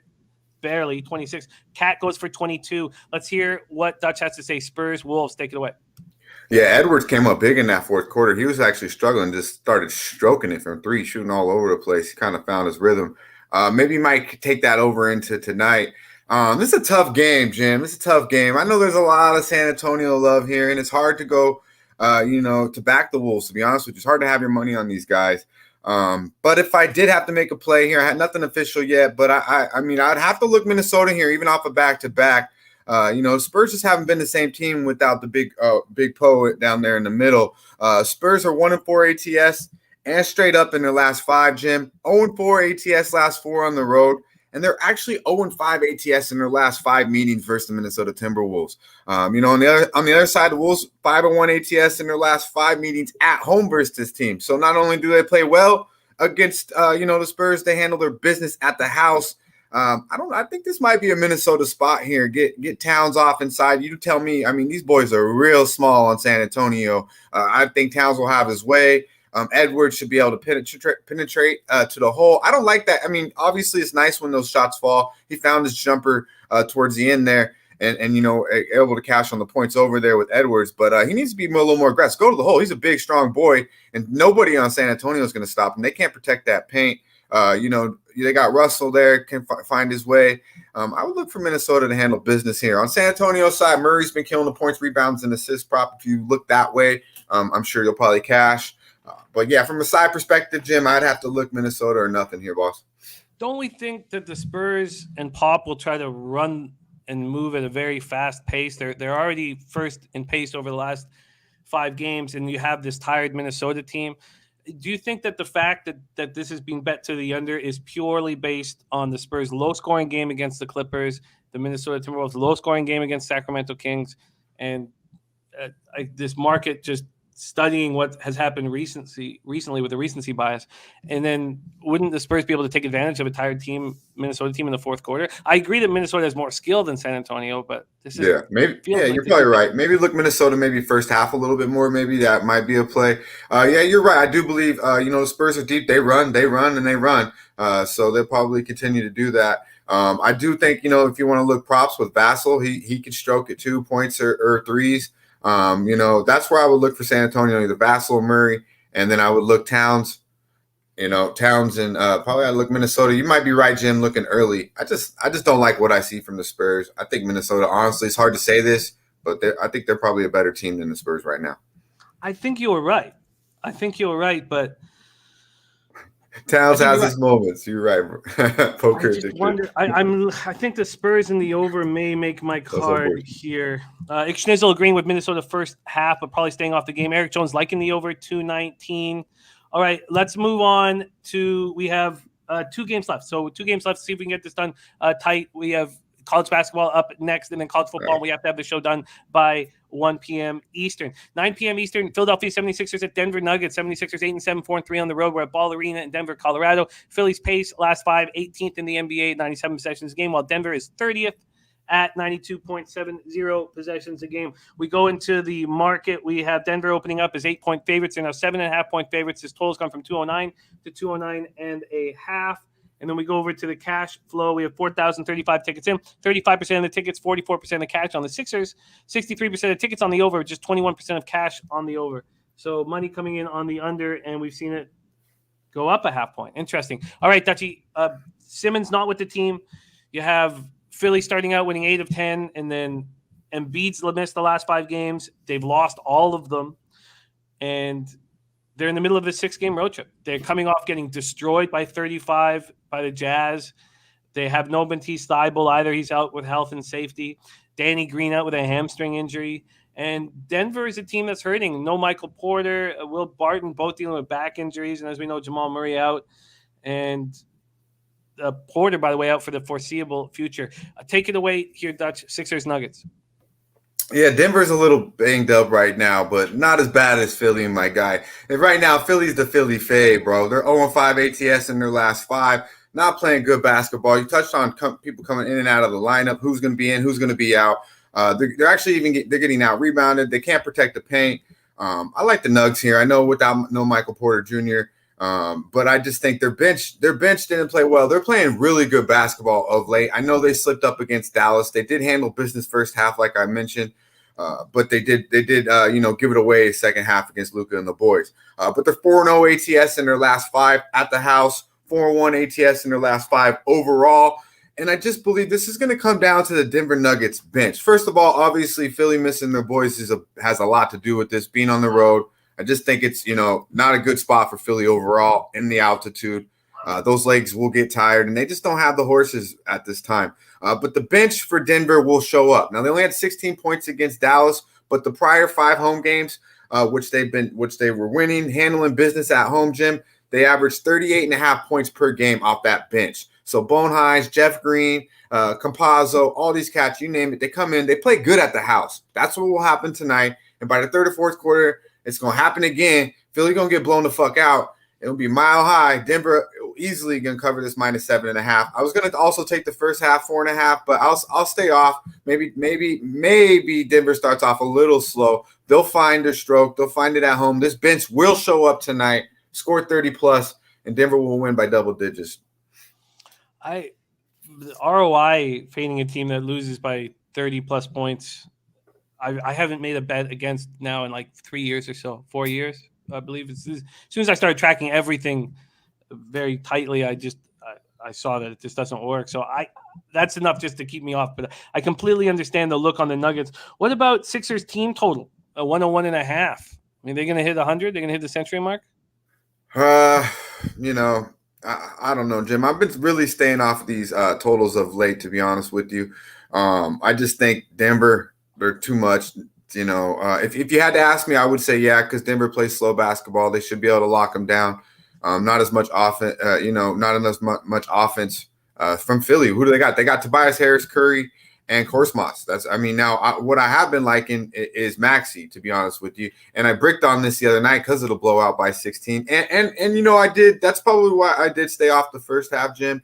I could see, Philly coming out a little early, getting that ass whooped. But there's levels to this. They don't have their horses, and this is just simply, Joker coming in. They're coming off a loss. They've been handling business at home. I just think Denver will continue to do that. But if you're looking at Philly side, look at Maxey. Now, he did only have 16 points last game. I had over 16 and a half, Jim, but he had 16 at the end of 3 and didn't play none in the fourth because of that 30-point blowout. But the prior 3 games to that, he's averaging 29 points a game. Maxey been going hard, been playing like 39, 40 minutes a game as well. So, if you like anything from Philly's side, I think Maxey could get over to 16 and a half points. I didn't think anything official because I do believe this game will be a blowout. But, if you like Philly's side, you got to like Maxey, I believe. I like it. I like the breakdown. Let's move on to the final game on the card, and let's keep it tight. Let's try to do this under 2 minutes because we got Maxwell Smart ready to go. Raptors, Jazz. Raptors pace 23rd. Last 5 games, 95.9 possessions game. Utah, 97 possessions a game. We have Utah opening up at 9. They're now at 9.5. This total is squeaked up from 214.5 to 215. We have 2,950 tickets in. 48% of the tickets are on the Raptors, 64% of the cash. Interesting. Then you have 55% of tickets on the under and 73% of cash on the under. It's a tricky cap for Raptors backers because Precious Achiuwa dealing with the right shoulder tendonitis. Van Vliet out with groin soreness. So we don't know if he's going to be back. And then OJ Anunoby is now listed as questionable. He hurt his hip at practice. So that makes things tricky, very tricky. I wish we could get some latest updates. Take it away here, Raptors Jazz, Dutch. Yeah, that's a little, disturbing to me because I do like Toronto here. I know Van Fleet will play. The OG thing is news to me. But yeah, I was looking at Van Fleet. I was looking for the prop. It hasn't came out yet. It's still early over here. Over 2.5 threes. We hit it last on the show at plus money. Probably won't be plus money this week, but he's averaging over 3.3 threes the last 12 games, Jim. So look for that to continue. Fred Van Fleet over 2.5 threes. But I like Toronto here, Jim. They're 2-0 ATS in their last 2 meetings, 8-0 ATS in their last 8 games in Utah, Jim. They play well against these teams. I like Barnes. I like Trent. I like these guys. They're young. They're gritty. I think they're going to play really well against Utah. Now, they are 7-1 ATS in the last 8 road games versus a team with a winning record. So Toronto shows up against good teams. I think they will in Utah. We've seen the Pacers play well, actually beat Utah the other night. We were on in first half. I like this. I had the same feeling here. I want OG in there, definitely. I had the same feeling here. Toronto's live to probably win this game. I think they'll show up tonight. I'll stay away from the first half, but give me as many points as you can full game. I was looking at 9.5 early. Maybe now it might be going up. It's just confirmed that OG's out. Okay, yeah. That's not good. That's not good.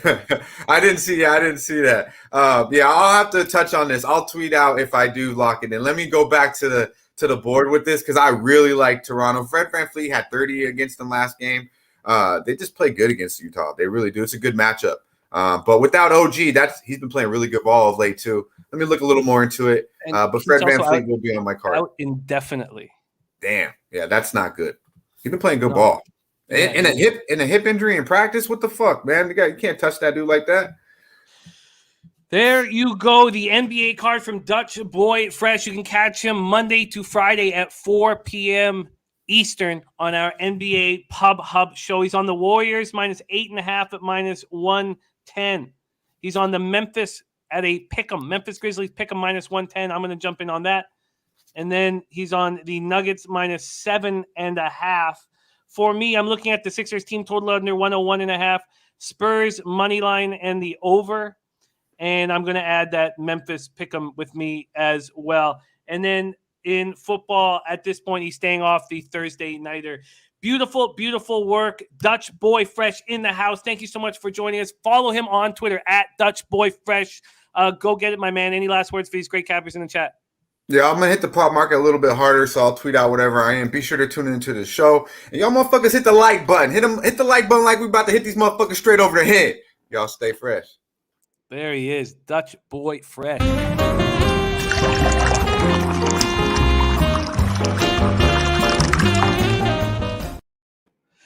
What up? Next up for us, we move into NCAA basketball with Maxwell Smart. He had an interesting day yesterday. He cashed easily on Missouri State and the Montana State, South Dakota State first half over.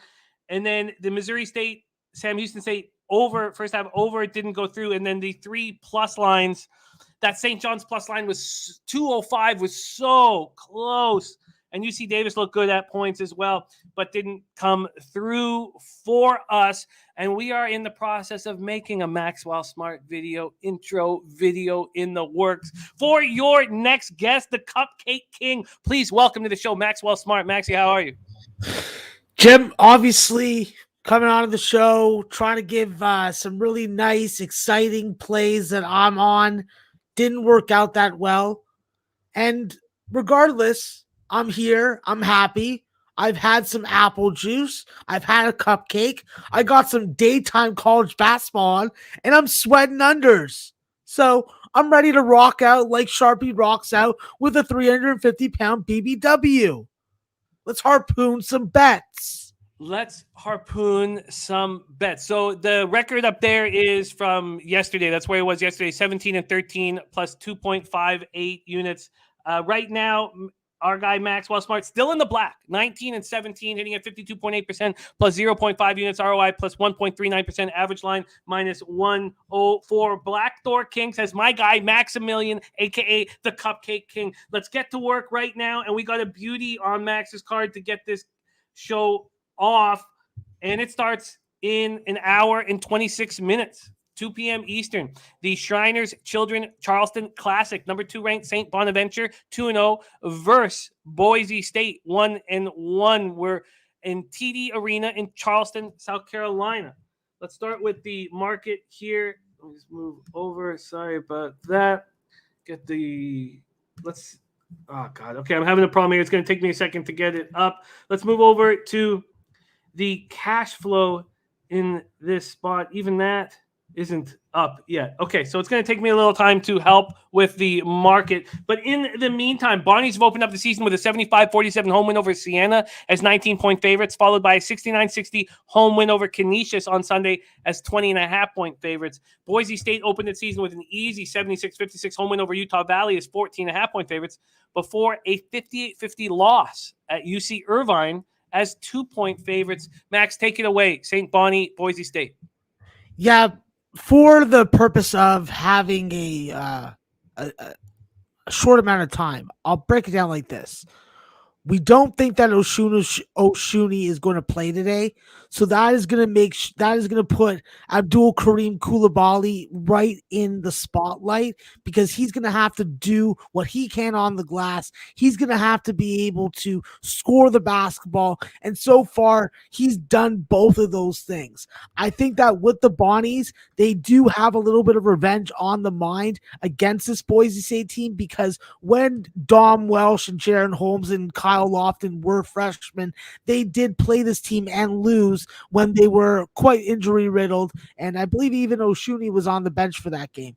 So I think that there's a little bit of sentimental revenge that's going to be played in this game. I think that the Bonnies, with their 3-point defense and Boise State's absolutely atrocious 3-point shooting right now, I just don't see the same kind of value with Boise State like I have in past years when they had Derek Alston as their number 1 scoring option. Obviously, with Emmanuel Cott and Abu Kijab, they are fellow Canadians of mine, but I'm going to be going with my Bonnies today. I think that I'm getting a discount on the line at 3.5, and I'm going to be taking the under 132.5, Jim, because whether the Bonnies cover or the Bonnies win or lose, one thing is definitely consistent. Bonnies play under basketball. All right, let me line shop for you as my site is down again. God, it's getting annoying. I have at Pinnacle right now 4.5. So I'm going to try to line. Oh, we have 3.5 though at Bet365. So those of you Looking at this, Pinnacle, the sharpest book there is, has already moved it to 4.5, but 3.5s are available. Max goes with the Bonnies at -3.5 and -110. I'm going to line shop for you on the under. Line shop for you on the under. Right now, Pinnacle has it at 132.5. That's -120 to the under. While it's down to 131.5 at Bet365. So I've got to see if I can find a spot here where it's not going to hurt you. Billy Friedrich says same Bonnies -4 plus 105 or -3.5 and -108. Thank you for that. So Max has a -3 and -108. We do give Max the best market line available because it hurts him badly in the long run, having to deal with a price that we are able to bet right now because he gets in on these bets early. So thank you for helping us there, Billy. All right, we move on to 7 p.m. Eastern. I'm going to line shop for that under. We're at the Myrtle Beach Invitational. We're at Oklahoma 2-0 versus East Carolina 3-0. We're at the HTC Center in Conway, South Carolina. Let me get this up here. Right now at Pinnacle, Oklahoma is 13-point favorites, and this total is at 138. At Bet365, we have it as 13 and 138.5. And let's get to work. Oklahoma opened up its season with 2 easy home wins, 77-59 over Northwestern State before destroying UTSA at home, 96-44 on Friday night. East Carolina is open with 3 straight home wins, most recently defeating Western Carolina, 95-77 as 8.5-point favorites. Sophomore guard Tristan Newton went for 30 points, 6 boards, 6 assists in the win. Here we go. Max, take it away. Myrtle Beach Invitational, Oklahoma, East Carolina. Jim, with Porter Moser running this Oklahoma men's basketball program, we are going to see Loyola Chicago quality and style defense. And when he went out on the transfer market and poached the Grove brothers, brought in Jalen Hill from UCLA, he's really trying to fuck with his eyes open and surround himself in a high-end environment with high-end front-court talent. I think that when you look at the Sooner team, this is a team that can destroy you offensively, and they can shut you down and hold you under 60 defensively. I think that ECU has had a nice little run to start the season. I think that Tristan Newton had a really nice game against Western Carolina, but let's dial back the expectations because now he's going up against a very stout perimeter defending group and scheme. I think that when you look at this Oklahoma team, the way that they were able to shut down UTSA and go into halftime with a 20-plus point lead shows that this team can score when they need to, and they can play just as good quality defense. I think that ECU definitely is a little overmatched. I think that Oklahoma plays some of that signature defense that I mentioned, and I'll take the under 138. Fade that line move. I can get you the under 132.5 and -112 in St. Bonnie, Boise State. So that's a little better than Please what we were and dealing thank with. And then I should have asked you, Max, and I thank you for Billy bringing this up. Max, do you want St. Bonnie -4 at plus 105, or would you rather the 3.5 -108? No, I'll take the 3.5 because, like I said, if Oshuni doesn't play, this is a very different team defensively. And when you got a guy that grabs as many rebounds and deters so many drivers, it does give you confidence and give you transition opportunities that the Bonnies usually just don't take advantage of. So we can get you 138.5 at -110. That's available right now at Bet365. Pinnacle's moved it to 138. The 138.5 at FanDuel is at -115. So the best line available for you is at Bet365. So let's lock you in here, Max. All right, Max under 138.5 at -110. All right, let's keep it rolling. Next up, the Jacksonville Classic Campus game, 8 p.m. Eastern, Northern Illinois, 1-1.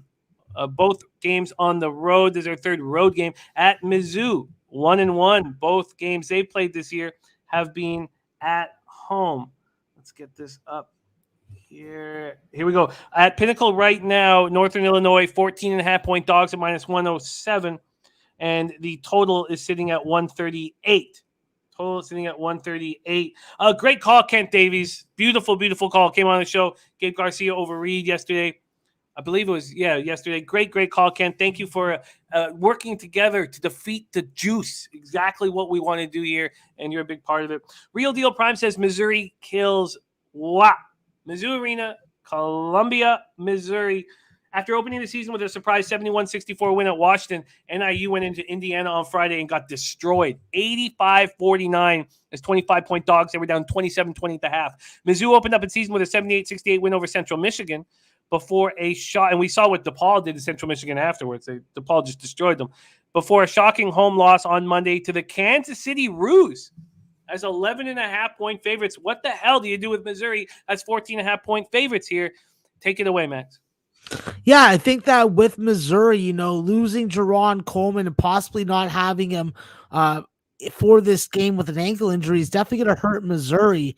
I think that with Ronnie DeGray really continuing to be a very valuable six-man off the bench, giving you double-digit scoring performances in both games is something that's going to need to continue. And as far as guys crashing the glass and really trying to get their guards that second chance opportunity and extending offensive possessions, this is a guy that's going to crash the offensive glass. I expect him to be one of the leaders, and I expect him to have a lot of offensive rebounds on that box score by the end of this game tonight. I think that when you look at this Missouri team, that's one of the critical elements of their game. And when they can get a ton of offensive rebounds, it is going to hide some of their less than stellar guard play.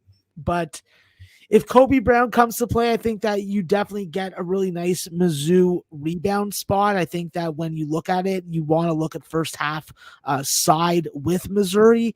And as far as the full game, I think that we're going to see the same Northern Illinois team that we saw against Indiana. We're not going to see that same team we saw against Washington because Washington is Washington.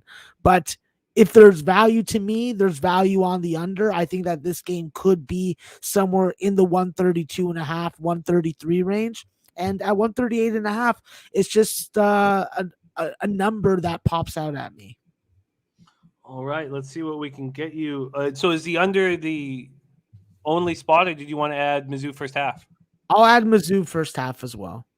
All right, so let's get you the best under. At Pinnacle, it's 138 at minus 113. At Bet365, it's 137.5 at minus 110. And at FanDuel, we have, give me a second here. Is it? Sorry, taking a second. All right, I'm going to have to find it. Where the hell? Why isn't it up here? All right, I'm going to have to find it. It's not up here right now at FanDuel. I wonder if Billy Friedrich can help us over at Bookmaker what the under is there. At this point, it's just between that 138 at minus 114 or the 137.5 at minus 110. Give me the 110, please.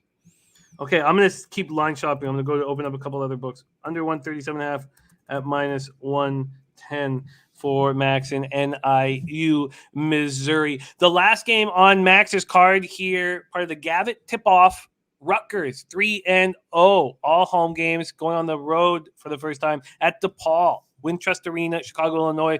DePaul has won their 2 games at home. And we'll start with Rutgers. After struggling to get by Lehigh Mountain Hawks in their home opener, it was ugly. 73-70 in overtime they won as 20.5-point favorites. Rutgers has gone on to beat Merrimack in NJIT by double digits. DePaul has opened up their season with 2 easy home victories, 97-72 over Coppin State, then 99-66 over Central Michigan on Saturday as 13.5-point favorites. We have DePaul right now, 3.5-point home dogs at minus 113 at Pinnacle, and a total at 133.5.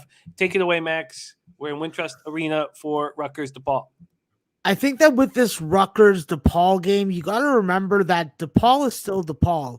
Let's give them a Big Ten team, a team that has developed and became so much more cohesive and scheme friendly under the guidance of Coach Steve Peichel.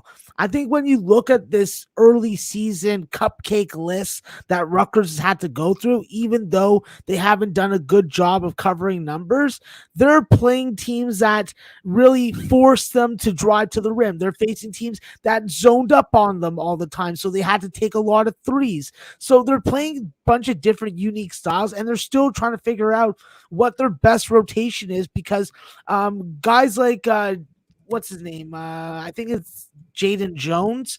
Jaden Jones, he's the guy that's really trying to work his way into the lineup, and they had a high expectation for him, but he's been struggling to score early. So there's pieces on the bench that I think are going to start to produce with these guys. And when you have so much experience with Geo Baker and Ron Harper Jr. being your catalyst in first and second scoring option, I just think that DePaul's going to face a challenge that they haven't yet seen. So this is a game where I like Rutgers, and this is a game where I also like the under. Rutgers and the under. Very quickly, before we line shop for that, our guy Roland G did find you. Now it's going to cost 7 cents, but in that Northern Illinois Missouri game, there's an under 138.5 at DraftKings at minus 115. Yes, please and thank you. All right, thank you, Roland. Thank you guys for helping us here with our regular site down and being problems. Taylor Mack says, gimme more, Maxie. What up, boys? Great to see you, T-Mac. So we come over to the Rutgers DePaul side, and this is very, very interesting. Moving on, Rutgers and the under. So let's just see what we can get them here. The 3.5 at minus 104 at Pinnacle. We have, where is it here? We have 3.5 at minus 110 at Bet365.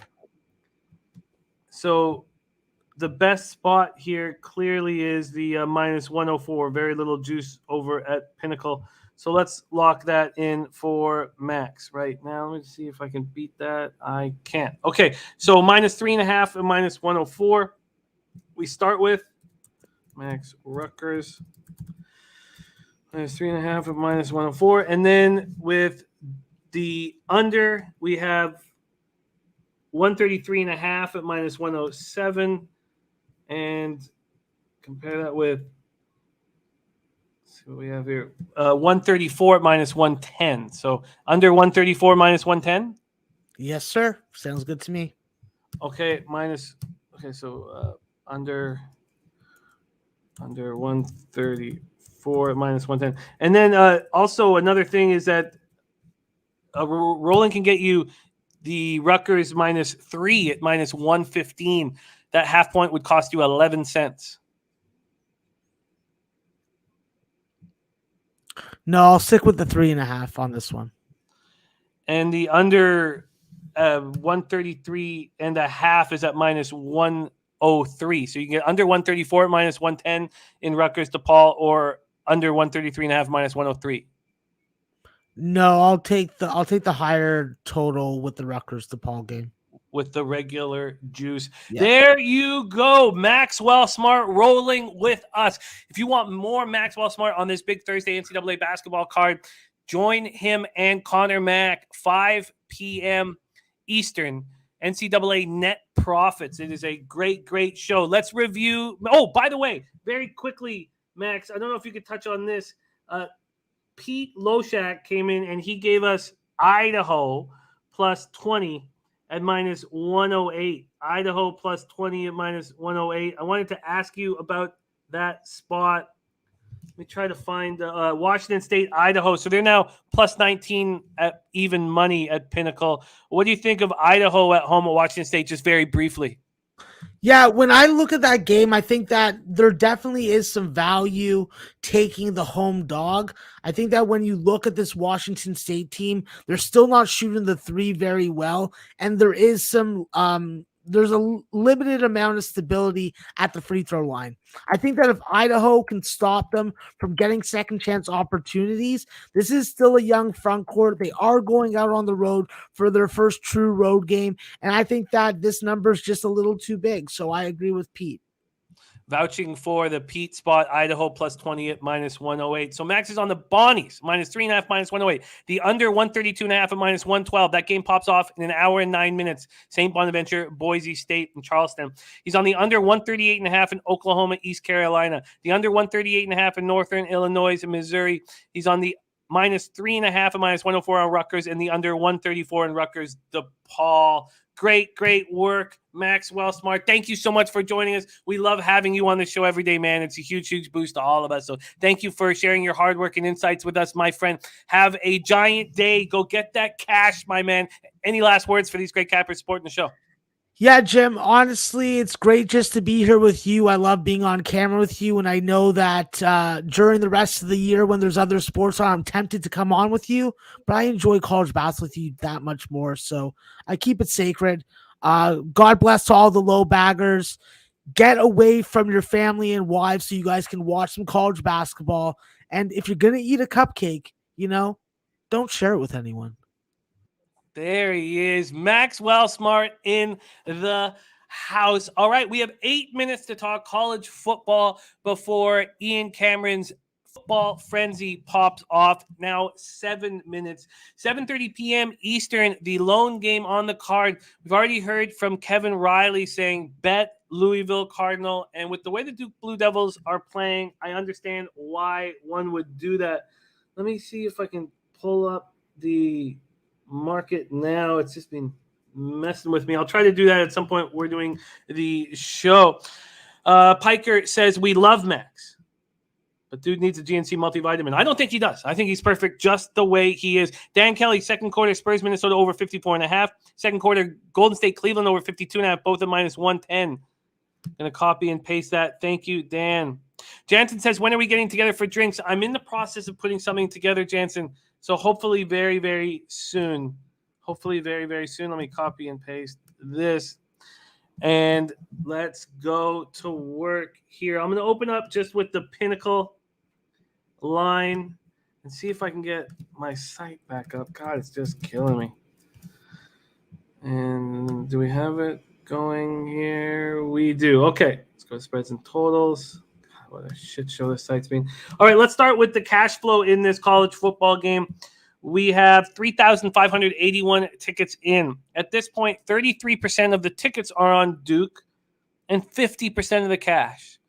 So sharps seeing Duke having value here, even though they've been unbelievably bad over the last few games. 39% of the tickets are on the over and 82% of the cash is on the over. Louisville opened up as 20-point favorites. They're now 20.5-point favorites. This total has dropped a half point. It's dropped a half point. Let's see what Pinnacle opened this up with. Duke is 19.5-point favorites. So Duke went up to 20.5 yesterday at 1 a.m. Was 20.5, and then just 3 minutes ago moved to 20. So just 3 minutes ago moved to 20. Steve says, is the Duke starter out, being Gunnar Holmberg? It looks like it is a personal decision by the Duke coaching staff to go with the freshman. That's what it looks like at this point, because from what I learned, Gunnar Holmberg was good enough to go last week. So if you guys could do us a big favor, it is a crucial part of this game. If you could look up if Gunnar Holmberg will, if there's a thought that he might play, because at this point, it certainly felt like it was a decision by the coaching staff to not use him. So let's talk about this spot here. Louisville Cardinal 5-5, 3-4 in the ACC. Duke Blue Devils 3-7, 0-6 in conference play. Wallace Wade Stadium in Durham, North Carolina. 66 Fahrenheit, clear, 7 miles per hour. No limit sports bettings on Sabres under, Blues under, and Canadiens over. Nathan Cerna says the spread, the ultimate equalizer. Would recommend Louisville first half, but Duke full game. Duke full game. Piker says, what's the market tell us about the total in the spot? Cunningham should get whatever he wants, and the Cardinals are scoring 38 and allowing 25 points per game away. Louisville snapped their 2-game losing streak with a 41-3 win at home over Syracuse as 3-point favorites.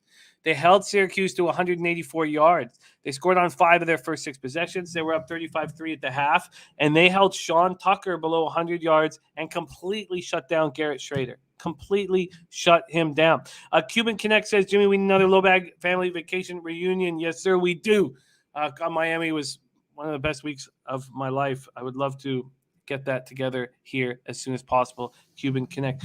Steve says Duke team total under. So at this point, it looks like nobody can let us know if Holmberg is going to be in. But Cutcliffe said that he was good to go after warmups. That it was a decision moving forward as a team to have the freshmen start. Virginia Tech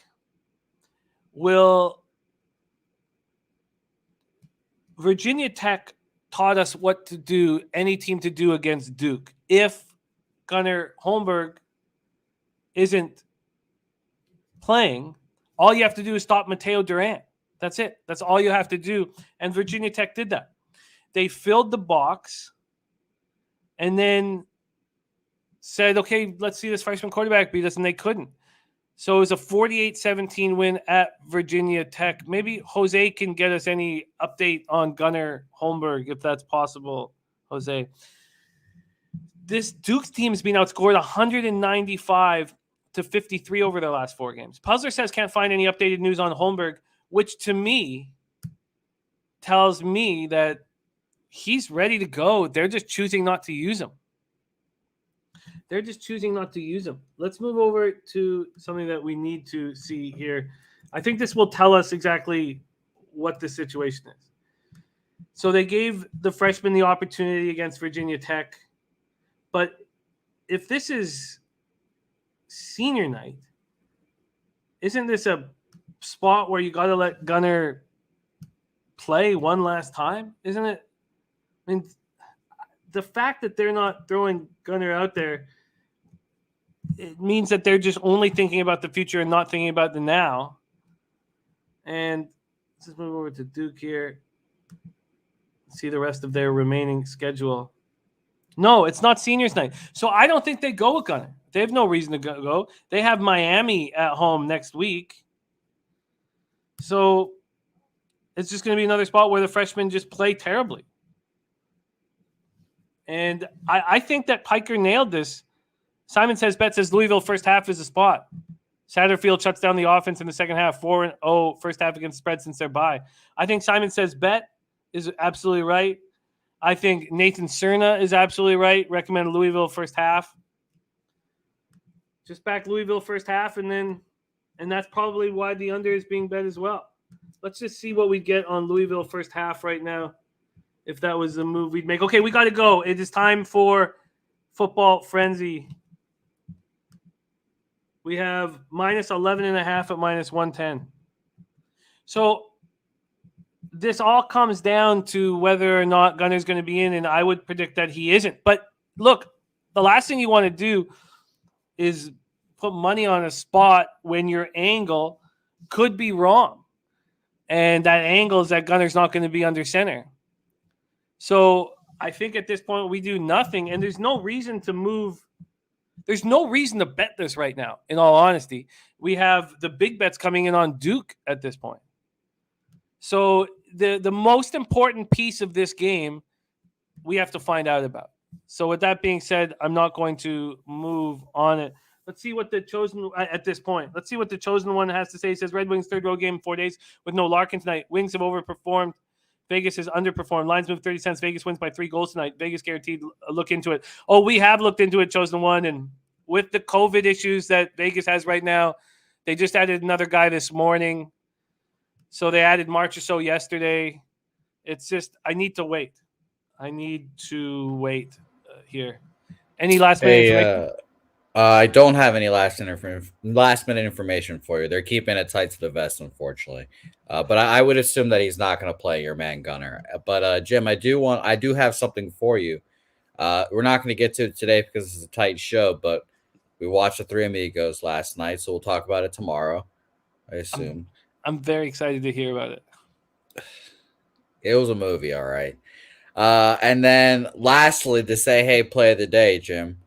Unfortunately, Cab is dead to me now. Yesterday, 0-1 so far in the People's Choice. Say, hey, play of the day. But I've got 2 submissions for you, Jim, and I've chosen one for you real quick. All right, let's hear it. Say hey, play the day coming up right now. While you're doing it, we have to have this up on the screen. So Yeah, of course. Come on. All right, yeah, let's hear it. What is it? Well, I believe it was Billy Friedrich, my man. And Billy said, Jose, take Arizona's team total under 2.5. It's a minus 130, a little juicy. But right now, it's minus 130 on Bet Dog. I'll take it against the Columbus Blue Jackets. I trust Billy. Billy's my guy. We're still in the black, so we're rolling right now. So Billy's my guy today. Unfortunately, Cab, you're out for the rest of the month. But Billy, if you can do this, maybe we can send you a little prize package. Who knows? Maybe we'll send you a little something if you win. Who knows? Coyotes under 2.5 at minus 130. Yes. All right, that is locked in. It is time to head over to Babano's football frenzy. A very, very quick review of action here on the show. The only Peter Loshak's on the Lightning -1 at plus 126 and Edmonton money line at minus 151. I moved on the Oilers -1 at plus 100 last night, and I'm dreaming about a 6 in the Rangers Maple Leafs game to go under, but I will if I have to, I will take the under 5.5 and plus money, but I just have a feeling that the public's going to put money on the over. I am moving on the Devils. For the big score, and with the incredible Alexander Barkov out of the lineup. Although we see teams step up in that first game without their star center, but it's a very rested team. And then I'm also moving on the Philadelphia Flyers. Then I'm already on the Falcons at +7. Our Dutch is on the Warriors -8.5. I'm interested in the Wizards early, but I'm going to go over what they're like without Dinwiddie. He's on Memphis as a pick 'em. I'm going to add that to my card. I want the Spurs money line and the over. Dutch doesn't want anything to do with that. He's on the Nuggets -7.5, and that concludes that part of the card. Peter is on Idaho +120, +20, excuse me. And Max is on the Bonnies -3.5, the under 132.5. He's on the under 138.5 in Oklahoma, East Carolina, the under 138.5 in Northern Illinois, Missouri, the under 134 in Rutgers DePaul, and Rutgers -3.5. And I am waiting very comfortably to see who's under center for the Duke Blue Devils, but I do agree that Louisville should be the first look. Mr. Gokster says Husso will be fine. Maybe he will, but I was lukewarm about fading the Sharks anyway, so I won't. Thank you guys so much. Head over to Babano's show. We have no show without. Oh, what's up? And don't forget about your Devils Panthers bet with Kev Riley. Oh, I haven't forgot. Oh shit! Don't worry about that. Going head to head with Kev Riley, where the risk reward is not very good for him. So we will see. Thank you guys so much. Cab, Mike Butler, Kev Riley, Mr. Gokster, Roland G, Nathan Cerna, Millsy, Mark Schillingberg, all of you guys. Thank you so much. And Jennifer saying that, did you hear the sharp money is on UTSA Roadrunners and Cincinnati Bearcats to lose on Saturday? Ooh, Jennifer, very interesting. We'll talk about that afraid tomorrow. No ghost. All right. Jump over to Babano's Football Frenzy show right now. Thank you guys so much for watching. On behalf of all of us at Sportsbook, Jesus. Look at that. I'm losing my mind here. On behalf of all of us at Pop Sports Radio, Scotiabank, Lecce, Halos Bookmakers.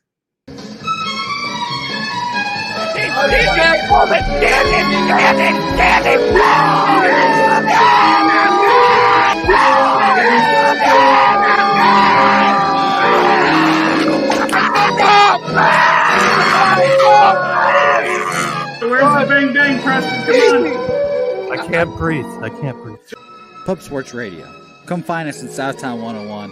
Subscribe on YouTube and all platforms where podcasts are found.